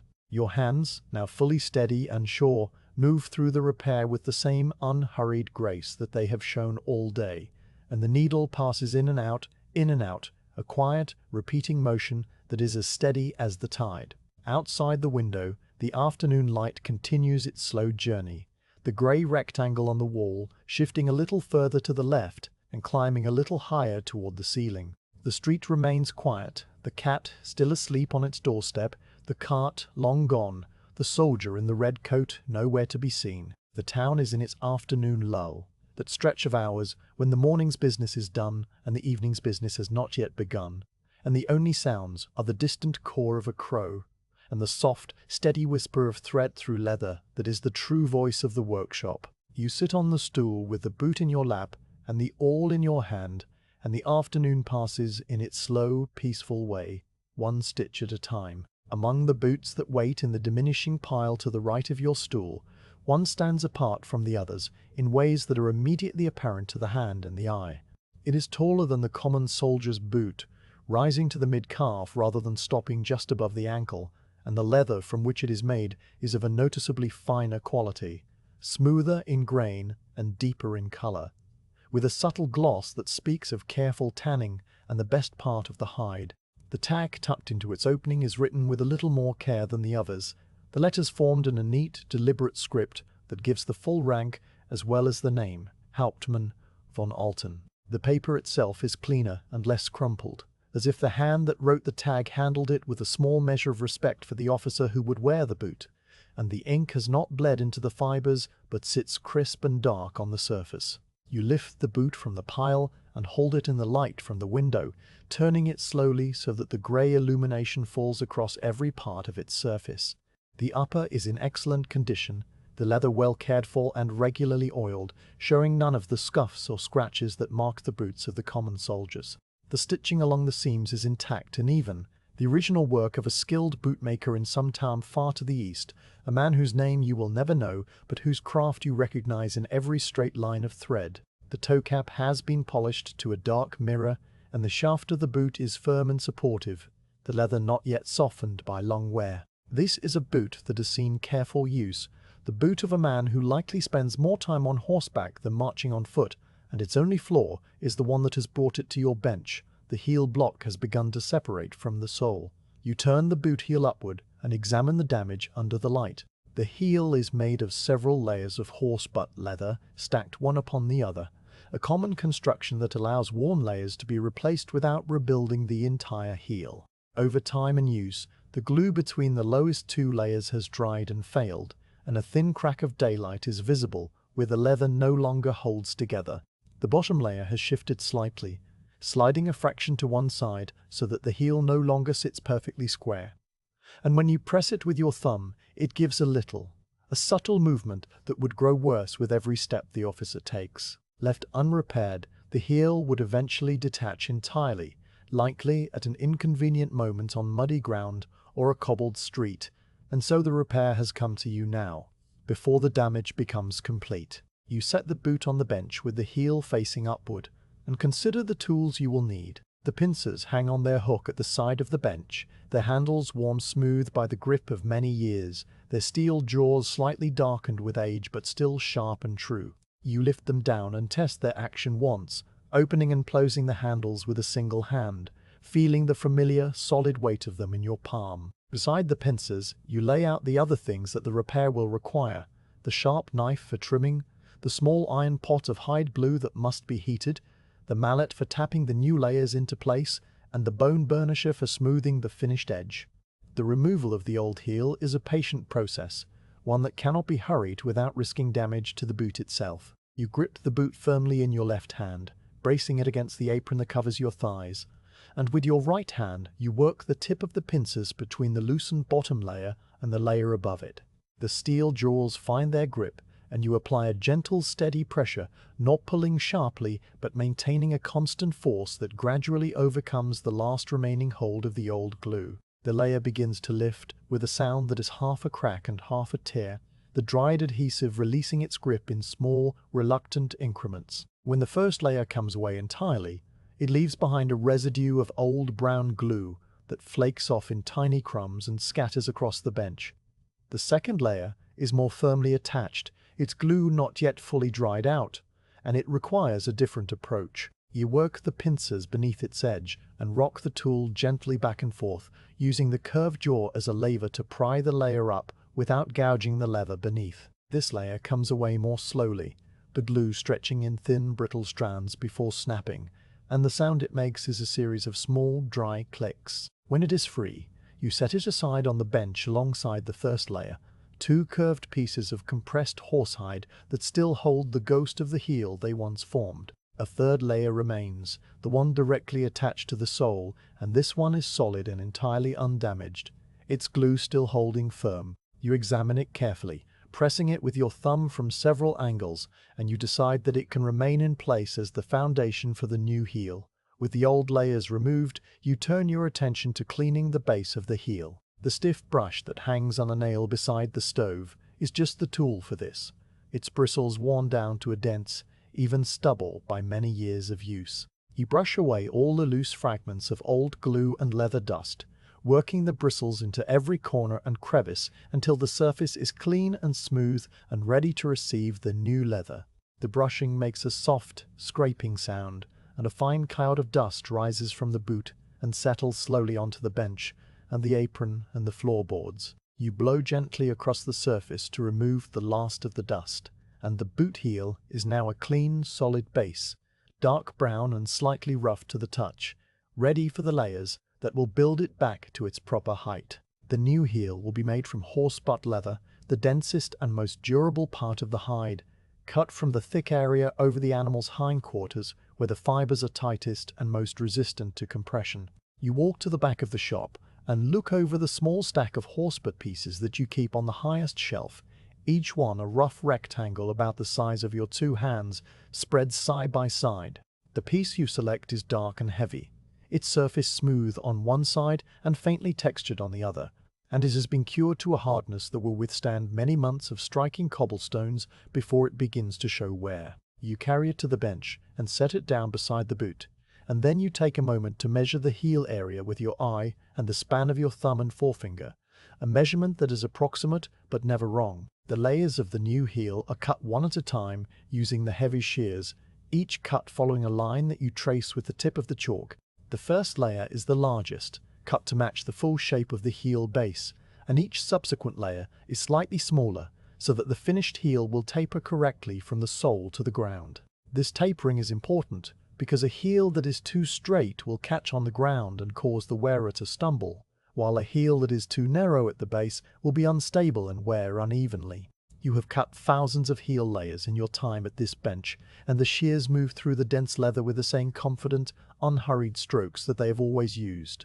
A sound of deep, grinding separation that vibrates faintly through the bench and into the bones of your forearms. With the layers cut and stacked in the correct order, you turn your attention to the glue. The small iron pot sits on the shelf behind the bench, and inside it is a thick brown syrup made from animal hides boiled down over many hours until the collagen has dissolved into a sticky, protein-rich liquid that hardens as it cools. You carry the pot to the stove and set it on the small warming plate that projects from the side of the iron casing, a plate designed for exactly this purpose. The peat fire has burned low while you worked, but there is still enough heat to warm the glue, and you stir it slowly with a wooden stick while it softens, the stick moving through the thick liquid with a slow, heavy resistance. The smell of the warming glue rises into the air of the workshop, a rich, slightly sweet scent that is unlike anything else, a smell that speaks of workshops and craft and the patient joining of things. When the glue has softened to the consistency of warm honey, you carry the pot back to the bench and begin the work of building the new heel. The first layer is positioned against the cleaned base of the old heel, and you apply a thin, even coat of glue to both surfaces with a small brush, the bristles spreading the warm syrup in smooth, overlapping strokes. The two surfaces are pressed together firmly with the heel of your hand, and you hold the pressure for a slow count of 10 while the glue begins to grip. Then the small wooden mallet is taken up, and you tap the layer into perfect alignment with a series of soft, dull taps that are spaced evenly and delivered with a light, bouncing motion. The mallet is made of beechwood, its head worn into a smooth, rounded shape by decades of tapping heels into place, and the sound it makes against the leather is a soft, solid thud that is repeated several times before you are satisfied with the position. The second layer follows, the glue applied, the surfaces pressed together, the mallet tapping gently around the edges, and then in the center, seating the leather into a firm and permanent bond. Each tap sends a small vibration through the boot and into the bench, a feeling that is more sensed than heard, and between the taps there is a quiet moment where you check the alignment of the layer against the ones below, making sure that the taper is correct and the edges are flush.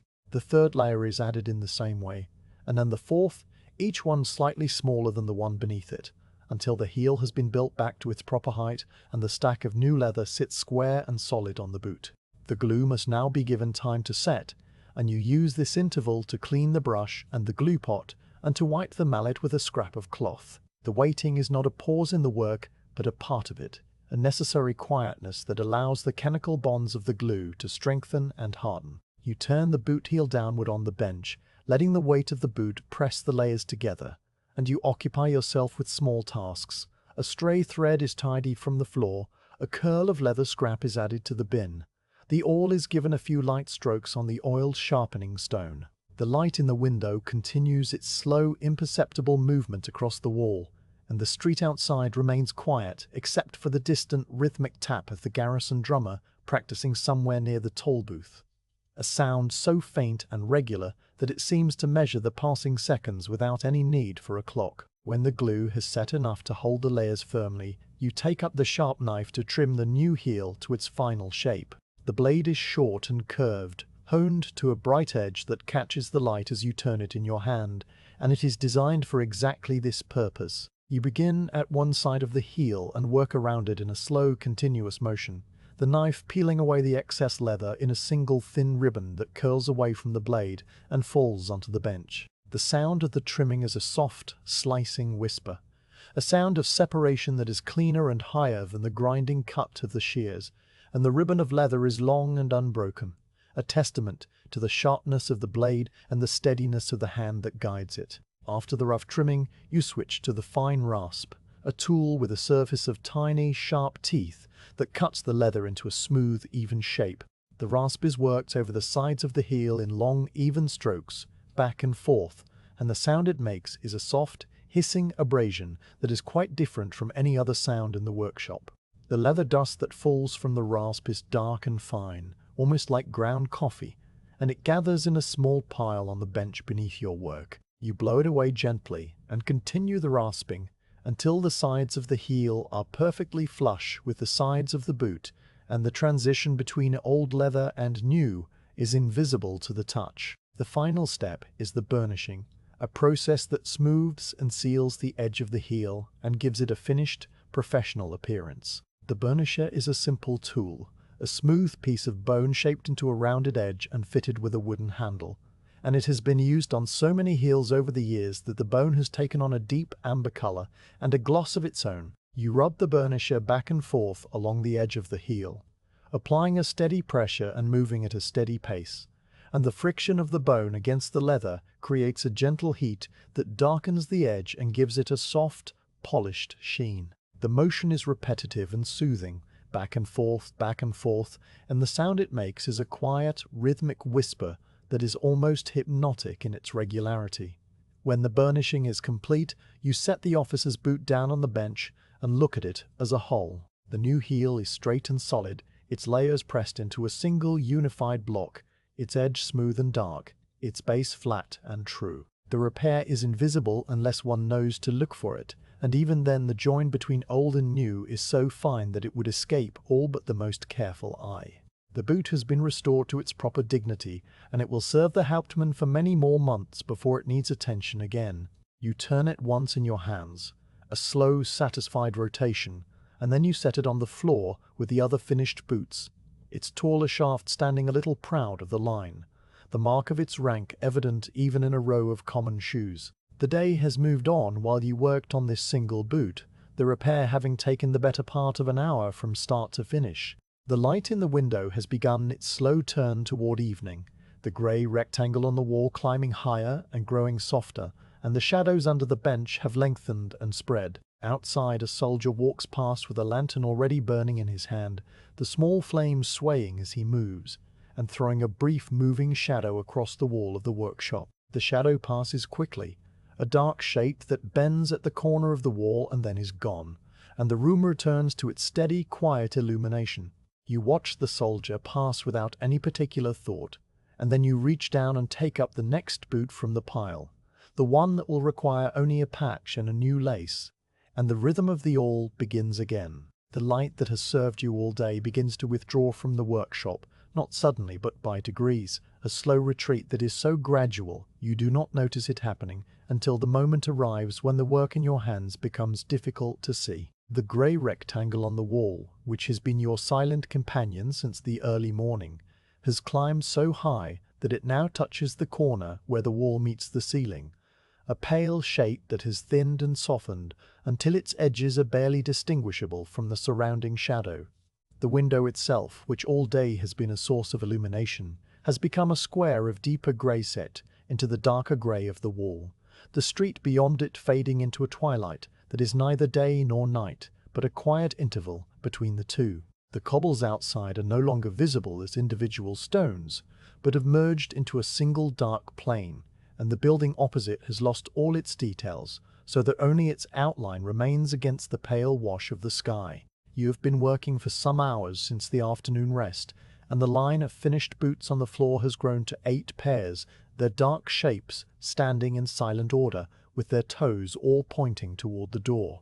The boot currently in your lap belongs to a soldier named K. Vogel, and it requires a small patch on the inner arch where the leather has been rubbed thin by the constant pressure of the foot against the stirrup strap. The patch is cut and glued, and you are halfway through the stitching, but the stitches have become slower in the last few minutes as your eyes have had to strain harder to find the path of the awl.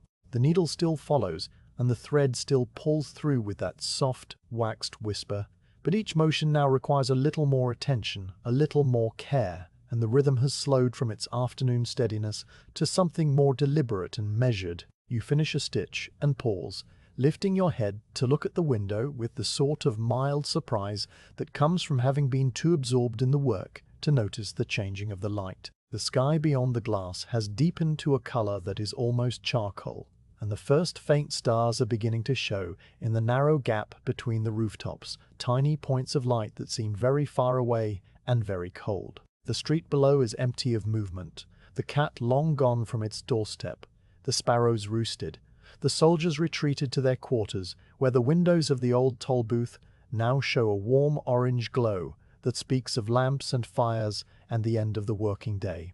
The town is settling into its evening quiet, a quiet that is different from the quiet of the morning or the quiet of the afternoon, a deeper, more inward silence that belongs to the hours of rest and darkness. Your hand reaches out without your conscious direction and finds the small brass handle of the oil lamp that hangs from the beam above the bench. The lamp is a simple thing, a reservoir of brass that holds a measure of whale oil, a wick of twisted cotton that rises through a narrow tube, and a glass chimney that protects the flame from draughts and spreads the light evenly. The brass is tarnished in places where your fingers have touched it over the years, darker patches that show the path of your daily grip, and the glass chimney has a faint, smoky bloom on the inside. From all the evenings it has burned. You take down the lamp and set it on the bench, and then you reach for the small tin box that holds your flint and steel, a box that sits always at the far right corner of the bench where it cannot be knocked over by the movement of a boot or a tool. The flint is a dark, glossy stone with sharp edges that glint in the failing light, and the steel is a curved piece of iron that fits neatly into the palm of your left hand. You strike the flint against the steel with a quick, practiced motion, and a shower of sparks flies out and scatters across the bench, tiny orange points of light that flare for a fraction of a second and then die. The first strike does not catch the wick, and neither does the second. But on the third strike a single spark lands on the very tip of the cotton and holds there, a small orange ember that glows and then grows into a tiny flame. You lift the glass chimney and touch the flame to the wick, and the lamp comes alight with a soft yellow glow that pushes back the shadows in a small circle around the bench. The change is immediate and comforting. The warm light falls in a tight circle over the work, illuminating the boot in your lap, the tools on the bench, the worn surface of the oak, and your own hands that now seem to glow with a golden color that was hidden in the grey daylight. Beyond the circle of lamplight, the rest of the workshop retreats into a deeper darkness than before, the contrast making the shadows seem almost solid, as if the room had shrunk to just this small, bright space, and everything beyond it had fallen away. The lasts on the wall are no longer visible, except as vague wooden shapes, and the shelves of leather at the back of the shop have disappeared entirely into the gloom. The window has become a dark mirror, reflecting the tiny flame of the lamp and the vague outline of your own face bent over the bench. The lamp makes a small sound as it burns, a sound so quiet that you would not hear it if the workshop were not otherwise silent. It is a faint, steady hiss, the sound of the oil being drawn up through the wick and consumed by the flame, and it is accompanied by an even fainter ticking as the brass reservoir expands slightly with the warmth. The smell of the burning oil is mild and slightly sweet, not unpleasant, and it mingles with the other smells of the workshop in a way that is familiar and comforting. The light itself is different from the daylight in ways that go beyond mere brightness. It is a warmer light, yellower, and it seems to fall on the leather and the wood and the metal with a gentleness that the grey Scottish daylight never possessed. You settle back onto the stool, adjusting your position so that the lamplight falls directly on the boot in your lap, and you take up the awl and the needle once more. The work is easier now, the path of the awl clearly visible in the warm glow, and your hands resume their rhythm with a renewed steadiness. The stitches on K. Vogel's boot continue around the curve of the inner arch, each puncture precisely placed, each pull of the thread smooth and even, and the soft whisper of waxed hemp through leather is now joined by the quiet hiss of the lamp, two steady sounds that complement each other, like two voices speaking the same slow word. The patch is finished after a short while, the last stitch pulled tight and trimmed, and you set Vogel's boot on the floor to join the line. The line now stretches well past the leg of the bench, 8 pairs of boots standing in the warm lamplight, and the sight of them gives a small quiet satisfaction that has nothing to do with pride and everything to do with the simple rightness of work completed. You take up the second last boot from the pile, a boot belonging to a soldier named Schaefer, your fingers brushing the paper tag to confirm the name, and you set it on the bench and turn it slowly in the light to examine what must be done. While you work, the evening deepens beyond the window, and the sounds of the garrison change in quality as the regiment settles into its night routine. The distant tramp of marching boots has ceased entirely, replaced by the occasional single set of footsteps as a soldier walks from one building to another on some quiet errand. The commands that echoed across the rooftops in the morning are no longer heard, and the rattle of musket slings and the tap of the drum have given way to the low murmur of voices speaking in the rooms of the old toll booth, a sound that carries through the damp air as a vague, wordless hum. The soldiers are at their evening meal, or cleaning their equipment by the light of their own lamps, or writing letters to people in a distant land whose names you will never know. A single soldier walks past the workshop window, and you see him not as a clear figure, but as a dark shape moving against the darker street. A shape that carries a lantern in one hand. The lantern sways as he walks, its small flame throwing a brief moving shadow across the wall of the workshop, a shadow that bends at the corner and elongates and then is gone as quickly as it came. You have seen this shadow pass across this wall on 1,000 evenings, and it has never once startled you or caused you to look up from the work. It is simply part of the evening, like the hiss of the lamp or the settling of the peat in the stove. A small, fleeting movement in the corner of the eye that registers and fades without ever reaching the front of the mind. The boot belonging to Schaefer requires a difficult repair, a split in the leather of the heel counter that has gone deep enough to threaten the structure of the boot. The heel counter is the stiff piece of leather that cups the back of the foot and gives the boot its shape. And when it splits, the whole boot can become loose and unstable, causing the soldier's foot to slide and rub and blister. You examine the split under the lamplight, holding the boot close to your eyes so that the yellow glow falls deep into the crack, and you see that the leather has torn cleanly along a line of natural weakness in the hide. The repair will require a careful restitching with particularly strong thread, and you set about the work with the patience that comes from having done this many times before. The first step is to clean the edges of the split, trimming away the small fibers of leather that have frayed and loosened, and you do this with a small sharp knife that lies at the corner of the bench. The knife blade glints in the lamplight as you work, and the sound of the blade scraping against the leather is a soft, dry whisper that joins the other quiet sounds of the evening. When the edges are clean, you cut a thin strip of horsebutt leather to act as an internal reinforcement, a strip that will be glued to the inside of the heel counter and stitched through to hold the split edges together. The glue is warmed on the stove, stirred with the wooden stick, and applied with the thin brush, and you press the reinforcement strip into place with a firm, even pressure, and hold it for a slow count of 30 while the glue sets. The stitching that follows is fine and close, the awl making a series of small punctures through both the outer leather and the inner strip, and the thread pulling through with that soft, steady sigh that has been the soundtrack of the entire day. The lamplight makes the work easier on the eyes, but it also casts deep shadows that can be deceptive, and you must hold the boot at a particular angle to be sure that the awl is finding its true path. The heel counter is a curved surface, and the stitching must follow the curve smoothly without any puckering or unevenness, a task that requires a steady hand and a quiet mind. Your hands are steady, the tremor of the afternoon long gone, and your mind is quiet, filled only with the immediate presence of the leather and the thread and the warm circle of light. The evening passes in this fashion, the work continuing, the lamp burning steadily, the town outside sinking deeper into its nocturnal silence. The hiss of the lamp and the whisper of the thread are the only sounds that remain constant, while the occasional footsteps of a soldier and the distant murmur of voices rise and fall like the slow breathing of a sleeping animal. The warmth of the stove has faded, but the lamp gives off a small amount of heat of its own, just enough to keep the chill from settling into your fingers.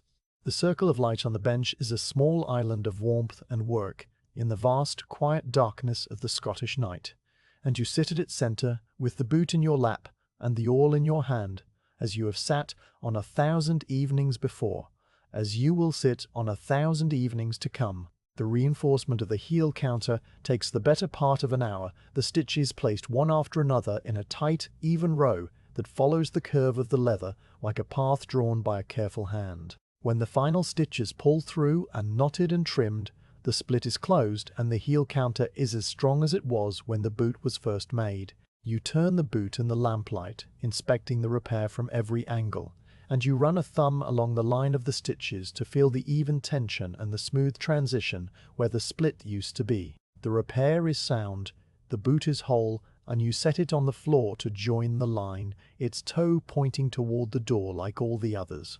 There is now only one boot remaining in the pile, the very last of the day, and you will attend to it shortly after a brief pause to trim the wick of the lamp and add a little more oil to the reservoir. The evening is deep, and the world is quiet, and the work goes on. The last 3 boots stand together in the pile to the right of your stool, a small remnant of the larger stack that greeted you at the beginning of the day. They belong to common soldiers whose names are written on tags that have become slightly crumpled from being handled and set aside and handled again. But the names are still legible in the warm lamplight: W. Fisher, K. Fee, Bron, and a third soldier whose tag has been torn off entirely so that only a small scrap of paper remains caught in the eyelet. These 3 boots are not officers' boots, and they bear the marks of long use on hard ground. Their leather scuffed and dulled, their soles worn in the characteristic patterns of men who march in formation and stand for hours on the cobbles of a foreign town. They are the last of the day's work, and you take them up one by one with the same quiet attention that you gave to the first boot in the grey light of the early morning. The boot belonging to W. Fisher needs a patch over a hole that is being worn through the leather on the outer side, where a stirrup has rubbed against it during long hours of riding. The hole is small, no larger than the tip of your little finger, but it has gone all the way through the upper so that you can see the pale lining beneath. Around the hole, the leather has been polished smooth by the constant friction, the grain worn away to a glassy surface that catches the lamplight in a small, dull gleam. This is a common injury on boots that have seen service in a regiment that moves partly on foot and partly on horseback, and you have repaired 100 such holes over the years, each one requiring the same careful sequence of cutting and gluing and stitching that you now begin. You walk to the back of the shop and select a piece of thin shoulder leather from the shelf, a piece that is flexible enough to move with the boot, but strong enough to withstand further rubbing. The leather is a close match in color to the original, and you cut a small oval patch from it with the shears, an oval that is large enough to cover the hole with a margin for stitching all around. The edges of the patch are skived down to nothing with the sharp knife, so that they will lie flat against the boot and not create a ridge that might irritate the soldier's foot, and the underside of the patch is roughened slightly with a scrap of sandpaper to help the glue grip. The glue is warmed on the stove, stirred with the wooden stick until it flows like honey, and applied in a thin, even layer with the small brush. You press the patch into place over the hole and hold it with a steady pressure, counting slowly under your breath while the glue begins to set and the leather bonds to leather. The stitching that follows is a circle of small, even punctures that passes through the patch and the original upper and back again, binding the 2 pieces together into a single strong surface. The awl goes in, the needle follows, the thread pulls through with that soft, waxed whisper that has been the constant sound of the day, and the circle of stitches grows slowly around the patch.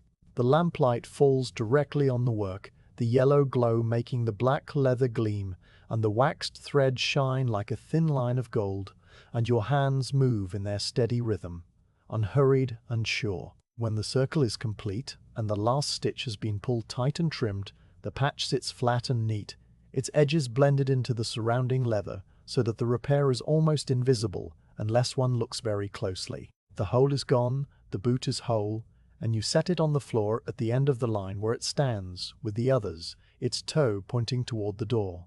The second of the last 3 boots belongs to K.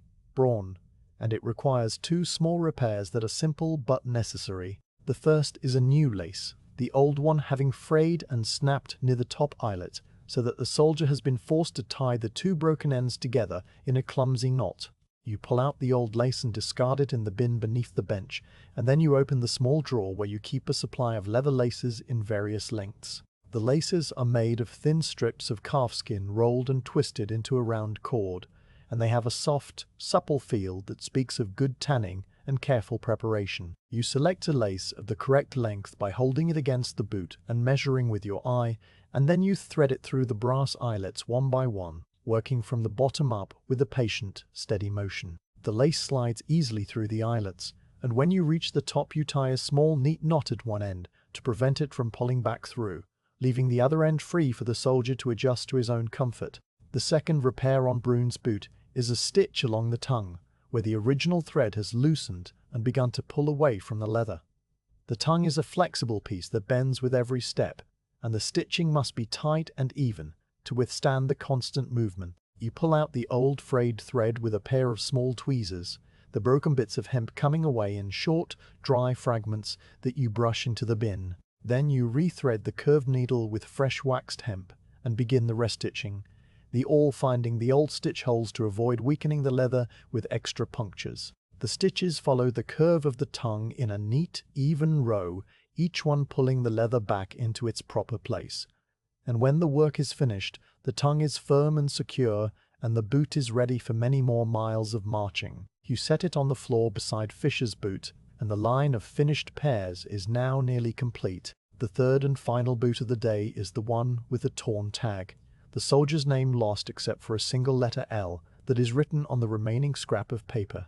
The boot itself is in better condition than many of the others, its leather still sound and its stitching intact, but its surface is dull and dry from long exposure to wind and weather and the repeated damp of Scottish rain. It needs no patching and no restitching.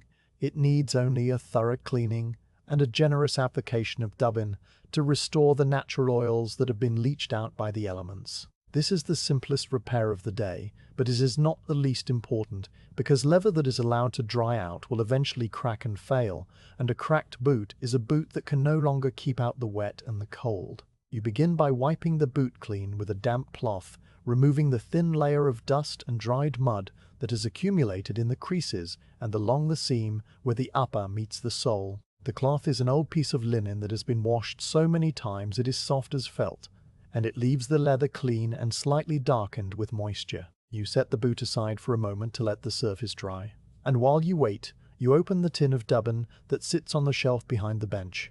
The dubbin is a mixture of tallow and cod oil and a little beeswax, worked together into a soft, pale paste that smells mildly of the sea and the stable, a clean, honest scent that has no harshness either. You scoop a small amount of the paste onto your fingers and begin to work it into the leather, starting at the toe and moving slowly up the shaft of the boot. The application of dubbin is a slow, circular motion, the fingers pressing the paste into the pores of the leather with a steady, rubbing pressure that generates a gentle warmth. The dry leather drinks the oil eagerly, darkening as the dubbin sinks in, and the dull, lifeless surface gradually gives way to a soft, quiet sheen that catches the lamplight and holds it in a warm glow. You work the dubbin into every part of the boot, the toe, the heel, the long shaft, the tongue, the narrow strip along the back, turning the boot slowly in your hands so that no part is missed. The smell of the dubbin fills the workshop, mixing with the smell of the lamp oil and the lingering scent of the peat fire and the deeper, older smell of leather that has lived in the walls for decades, creating a rich, layered aroma that is the true perfume of the cobbler's trade. When the dubbin has been worked into every part of the leather, you take up a soft wool cloth and begin to buff the surface, rubbing in long, even strokes that follow the grain of the hide. The buffing brings up a deeper shine, a soft glow that is not the hard gloss of polished officers' boots, but the healthy, well-fed sheen of leather that has been properly cared for. The cloth moves back and forth with a quiet, rhythmic sound, a soft brushing that is the gentlest noise in a day full of gentle noises, and the boot seems to come alive under your hands, its color deepening, its surface smoothing, its whole appearance transforming from neglected to ready. You hold the boot up in the lamplight and turn it slowly, inspecting the work with the same careful eye that you have turned on every boot that has passed across this bench. The leather glows with a quiet health, the stitching is sound, the sole is solid, the boot is whole and strong and ready to return to the soldier who wears it. You set it on the floor at the very end of the line, the last boot of the day taking its place among its companions, and the line is now complete. The row of finished boots stretches across the floorboards from the leg of the bench almost to the wall. 10 pairs of dark military boots, all pointing the same way, all silent, all restored to their proper function. Some are scuffed and bear the marks of long service, patches and stitches and new heels that speak of the care that has been given to them, while others are nearly smooth and show only the quiet glow of fresh dubbin and the neat lines of original stitching. The tags with the soldiers' names still stick out from their openings, fluttering slightly in the draft that moves through the workshop, and the names can be read if one were to crouch down and look at them one by one: H. Brandt, F. Muller, Joe Scharfer, P. Klein, W. Fischer, K. Vogel, Hauptmann von Alten, and the others whose tags are smudged or torn. The boots are not all the same size or the same shape, but they share the same dark color and the same sturdy military cut, and they stand together in a neat, silent row like a small detachment of soldiers at rest. You rise from the stool for the first time in several hours, and your body moves slowly, unfolding from the hunched posture of the bench, with a series of small stretches that ease the stiffness in your back and shoulders. You press the fists of both hands into the small of your back and arch gently, feeling the muscles lengthen and the joints open, and you hold the stretch for a slow breath before releasing it. Your neck is stiff from looking down at the work, and you roll your head from side to side, feeling the small pops of vertebrae settling back into place. The lamp burns on above the bench, its yellow circle of light still falling on the scattered tools and the scraps of leather and the worn, scarred surface of the oak, and the rest of the workshop lies in deep shadow. The lasts on the wall reduced to vague wooden shapes, the shelves at the back invisible in the gloom. You stand in the center of the workshop and look at the line of boots on the floor, and you feel a small, quiet sense of completion that has nothing to do with pride or accomplishment and everything to do with the simple rightness of work that has been done steadily and well. The boots will be collected in the morning by a young orderly from the Hanoverian regiment, and he will carry them back to the garrison and distribute them to their owners, and the soldiers will put them on and go about their quiet duties on the drill field and the guard posts and the slow patrols along roads that lead nowhere in particular. And when those boots wear down again, they will return to this bench, and the whole cycle will repeat, as steady and unhurried as the passing of the grey clouds beyond the window. You take a deep breath and let it out slowly, and the breath makes a soft sound in the quiet room, a sound that is quickly absorbed by the leather and the wood and the patient darkness. The lamp continues to burn, its flame steady and small, and the line of boots continues to stand in silent order on the floor, and the town outside continues to sleep its deep, untroubled sleep under the cold Scottish stars. The day's work is done, and all that remains is the quiet putting away of tools and the closing of the door and the slow walk home through the dark, empty streets. But you stand for just a moment longer in the center of the workshop, letting the stillness settle around you like a coat, before you turn to begin the final tasks of the evening. The last stitch has been pulled through and trimmed, the last boot set down on the floor, and the line of finished pairs stands complete in the warm circle of lamplight that falls from the beam above the bench.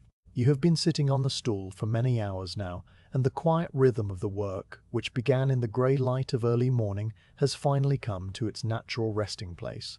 The tools lie scattered on the worn oak surface, the awl still resting in the shallow groove where it has lain every day for 31 years, the curved needles still threaded with a short length of waxed hemp, the small pot of dye closed but not yet returned to its shelf. The leather scraps that have accumulated through the day are gathered in small piles at the edge of the bench, and the brown earthen cup is empty and overturned, its last drop of water long since evaporated into the warm air. You rise from the stool and stand for a moment in the center of the workshop, letting the stillness of the evening settle around you. The lamp burns with a steady yellow flame, its soft hiss the only sound in the room now that the whisper of the thread has ceased. Outside the window, the street is dark and silent, the cobbles hidden under the deep blackness of a moonless night, and the buildings opposite have vanished entirely, so that the window has become a dark mirror reflecting only the lamp and the vague outline of your own face. The town is asleep, the garrison quiet in its quarters, the soldiers long since retreated to their beds, where they will rest until the morning drum calls them back to their duties. The only movement in the world is the slow curl of the lamp flame and the gentle rise and fall of your own breathing. The cleaning of the tools is a small ritual that you have never once neglected in all the years you have worked at this bench, a ritual that has no name but is as much a part of the day as the first stitch of the morning. You begin with the awls, taking them one by one from their places on the bench and wiping each one carefully with a scrap of oily cloth that you keep in a small tin box beside the sharpening stone. The cloth has been used so many times that it is saturated with oil and has turned a dark brown color, and it leaves a thin, protective film on the steel that will keep the rust away during the damp Scottish night. The first awl is the one you have used most today, the one with the boxwood handle that fits your palm so perfectly, and you turn it in the cloth with a slow, thorough motion, feeling the slight warmth of the steel under your fingers. The point is still sharp, but you give it a few light passes over the oiled stone anyway, a habit that ensures it will be ready for the first boot of tomorrow morning. The stone makes a soft, wet sound as the steel moves across it, and the oil gleams in the lamplight like a thin sheet of gold. The curved needles are next, their points stuck into a small scrap of felt inside a tin box that rattles when you lift it. Each needle is wiped clean of wax and leather residue and returned to its place in the felt, the points pressed firmly into the soft material so that they will not blunt against one another. The needles are small and delicate compared to the awls. Their curves exactly match to the natural arc of your wrist, and they have served you without complaint through thousands of stitches. You close the lid of the tin box with a soft click and set it on the shelf beside the thread, where it will wait until it is needed again. The mallet is wiped down and set on its side next to the pincers, its beechwood head smooth and dark from the thousands of taps it has delivered. The pincers are cleaned of the old glue that still clings to their jaws from the officer's heel repair, a task that requires a few moments of careful scraping with a small blade, and then they are hung back on their hook at the side of the bench. The shears are folded and hung beside them, their blades polished and their joint oiled with a single drop from the small tin can that sits on the shelf. The sharp knife is stropped lightly on a piece of leather that hangs from a nail on the wall. A few quick passes that realign the edge without removing any steel, and then it is placed in its sheath and returned to the drawer. The leftover supplies are attended to with the same quiet care. The waxed thread that still hangs from the needle is wound back onto its spool. The wax in the small block is covered with a scrap of clean linen to keep the dust from settling on its surface, and the pot of hide glue is sealed with its lid and returned to the shelf behind the bench. The dye pot is closed tightly so that the contents will not dry out, and the tin of dubbin is wiped around its rim and set back in its place. Each item has its own particular spot, a geography of the bench that has been refined over decades until every tool and every supply can be found without looking, even in the dark. The bench itself is swept clean with the small horsehair brush, a brush whose bristles have worn down to a soft, even stubble that is perfect for reaching into the corners and crevices of the oak. You sweep the leather scraps and the bits of dried glue and the fragments of waxed thread into a small pile at the edge of the bench, and then you push the pile into your cupped hand and drop it into the wooden bin that stands at the end of the bench.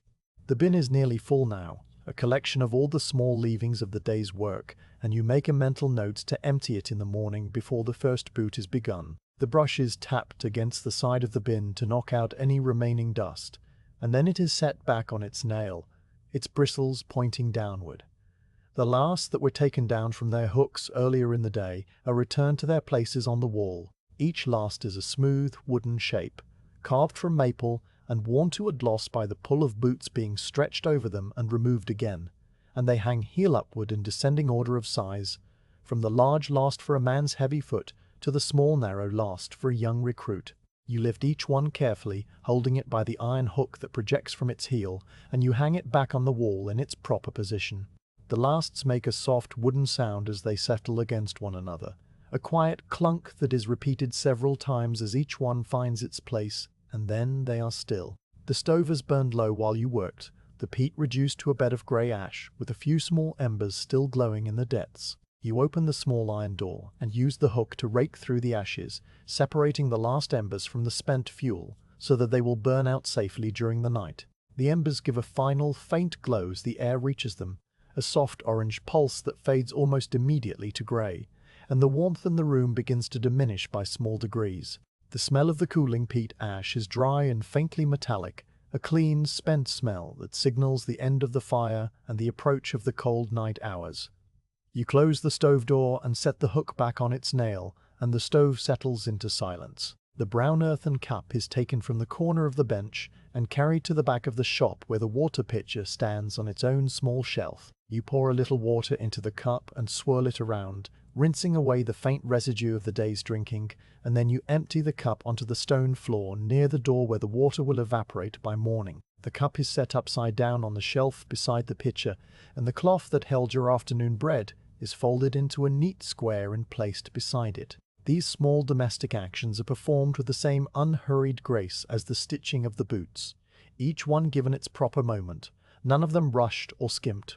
The boots remain on the floor where they have stood all day, the long line of dark military shoes that stretches from the leg of the bench almost to the wall. They are silent now, their repairs complete, their leather cleaned and oiled and stitched and healed, and they wait with a kind of patient dignity for the morning when a young orderly from the Hanoverian regiment will knock softly on the door. You look at them for a long moment, your eyes travelling along the row from the first boot you repaired, the one belonging to H. Brandt, all the way to the last. The boot with the torn tag and the unknown soldier whose name begins with L. Each pair is solid and whole, ready for whatever roads and whatever weather the coming days will bring, and the sight of them standing there in the lamplight gives a quiet satisfaction that has nothing to do with pride, and everything to do with the simple completeness of work that has been done steadily and well. You walk to the door and push the bolt into place, the iron sliding home with a solid, heavy sound that reverberates through the frame and into the walls. The bolt is old and worn, its surface dark with the patina of many years, and it fits into its socket with the snug precision of a thing that has been used in exactly this way 1,000 times before. The sound of the bolt is the sound of finality, the closing of the workshop against the night, and when it has settled, you stand for a moment with your hand still resting on the cool iron, feeling the last vibration of its movement die away into silence. The oil lamp still burns above the bench, its yellow flame steady and small, and you turn back to it for the final task of the evening. You reach up and take hold of the small brass knob that controls the wick, and you turn it slowly, lowering the wick by tiny increments until the flame has shrunk to a small wavering point of blue light that barely illuminates the glass chimney. The hiss of the lamp grows fainter as the flame diminishes, and the circle of light on the bench contracts and fades, the tools and the scraps and the worn oak surface retreating into shadow one by one as if the workshop were pulling a blanket up over itself. You turn the knob a little further, and the flame flickers once, and then goes out, leaving behind a thin trail of smoke that rises from the wick and dissolves into the dark air. The darkness that fills the workshop is complete and absolute, a deep, velvety blackness that seems to press against the eyes like a gentle weight. There is no light from the window, for the sky outside is overcast and the moon is hidden, and there is no light from the stove, for the last embers have died to cold ash. The only sound is the faint, slow tick of the cooling lamp and the even fainter creak of the floorboards as they settle into the night, small noises that are so quiet they seem to come from inside your own head. The workshop is in rest, its tools in order, its boots ready, its work completed, and it will wait in this silent darkness until the grey light of morning finds its way once more through the small window. You find your way to the door by memory, your hand reaching out to touch the familiar surfaces that have guided you on 1,000 nights before. The edge of the bench, smooth and worn, passes under your fingers. The corner of the shelf where the lasts hang, the cool iron of the bolt, the rough stone of the wall, each one a landmark in the darkness that tells you exactly where you are. Your feet know the floorboards without any need for light, stepping over the loose one near the stove and avoiding the small pile of boots that still waits on the right side of the bench, the 3 or 4 pairs that will be the first work of tomorrow morning. The door is before you, and you lift the latch and pull it open, feeling the cold night air rush in to meet you. The street outside is dark and silent, the cobbles barely visible under the deep blackness of the overcast sky. The air is cold and clean, washed by the rain that fell earlier in the day, and it carries the faint damp smell of stone and the distant tang of the moor that stretches away beyond the last houses of the town. You step out onto the street and turn to close the door behind you, pulling it firmly until the latch clicks into place. The workshop is now a dark shape among dark shapes, its window a blank rectangle that reflects nothing, its door a closed mouth that will not open again until the morning. You stand for a moment on the cobbles, your breath making a small cloud in the cold air, and you listen to the silence of the town. The silence is deep and complete. the kind of silence that can exist only in a place where no one is awake and no one is moving. The garrison is quiet, the soldiers asleep in the old toll booth and the vacant merchant's house, their boots standing in neat rows beside their bunks, their muskets resting in racks, their dreams filled with whatever images come to men who are far from home and living in a foreign land. The townspeople are asleep too, the baker and the farmer, and the woman who sells fish, and the tanner in Perth, and the spinner in Dundee, and the woman on the moor who keeps the bees, all of them resting in the deep, unknowable quiet of the Scottish night. The only living thing that moves is a single cat that crosses the street at the far end, a dark shape that flows over the cobbles without a sound and disappears into a narrow alley, and then even that small movement is gone, and the stillness is total. You turn from the workshop and begin the slow walk home through the empty streets, your footsteps making a soft, solitary sound on the damp cobbles. The town is small and the walk is not long, a few turns through the narrow lanes and then along the high street past the market cross, and the route is so familiar that you could walk it in a sleep deeper than the sleep you will soon enter. The buildings on either side are dark and silent, their shutters closed, their chimneys smoking with the last of the evening fires, and the only light comes from a single lantern that hangs above the door of the toll booth, a small, steady flame that casts a dim yellow glow on the cobbles around it. A sentry stands in the shadow of the doorway, a dark figure in a red coat who does not move as you pass, and you do not speak to him because no words are necessary between people who share the same quiet night. The small house where you live stands at the end of a short lane near the old bridge, a stone building with a slate roof and a single window that faces the street. You open the door with a key that you keep in the pocket of your apron, and you step inside and close the door behind you, leaving the night and the silence and the dark town to their own devices. The house is warm and quiet, a small lamp burning low on the table, a loaf of bread and a piece of cheese waiting on the board, a bed with clean linen and a thick wool blanket that will hold the warmth through the cold hours until the grey light returns. You eat a little, drink a little, wash your hands and face in the basin by the door, and then you lie down on the bed and close your eyes. The workshop waits in the darkness behind you, its door closed, its window blank, its tools in order on the bench. The line of finished boots stands on the floor, 10 pairs of dark military shoes all pointing the same way, all silent, all restored. The lasts hang from their hooks on the wall, the leather sits in its stacks on the shelves, the stove holds its cold ash, and the lamp holds its extinguished wick. The only sound in the empty room is the slow, quiet settling of the floorboards and the even slower cooling of the iron stove. And beyond the walls there is nothing at all but the deep, untroubled silence of a Scottish town sleeping after a war that has already moved far away. The work is done, the day is over, and the quiet holds everything in its patient, steady hand.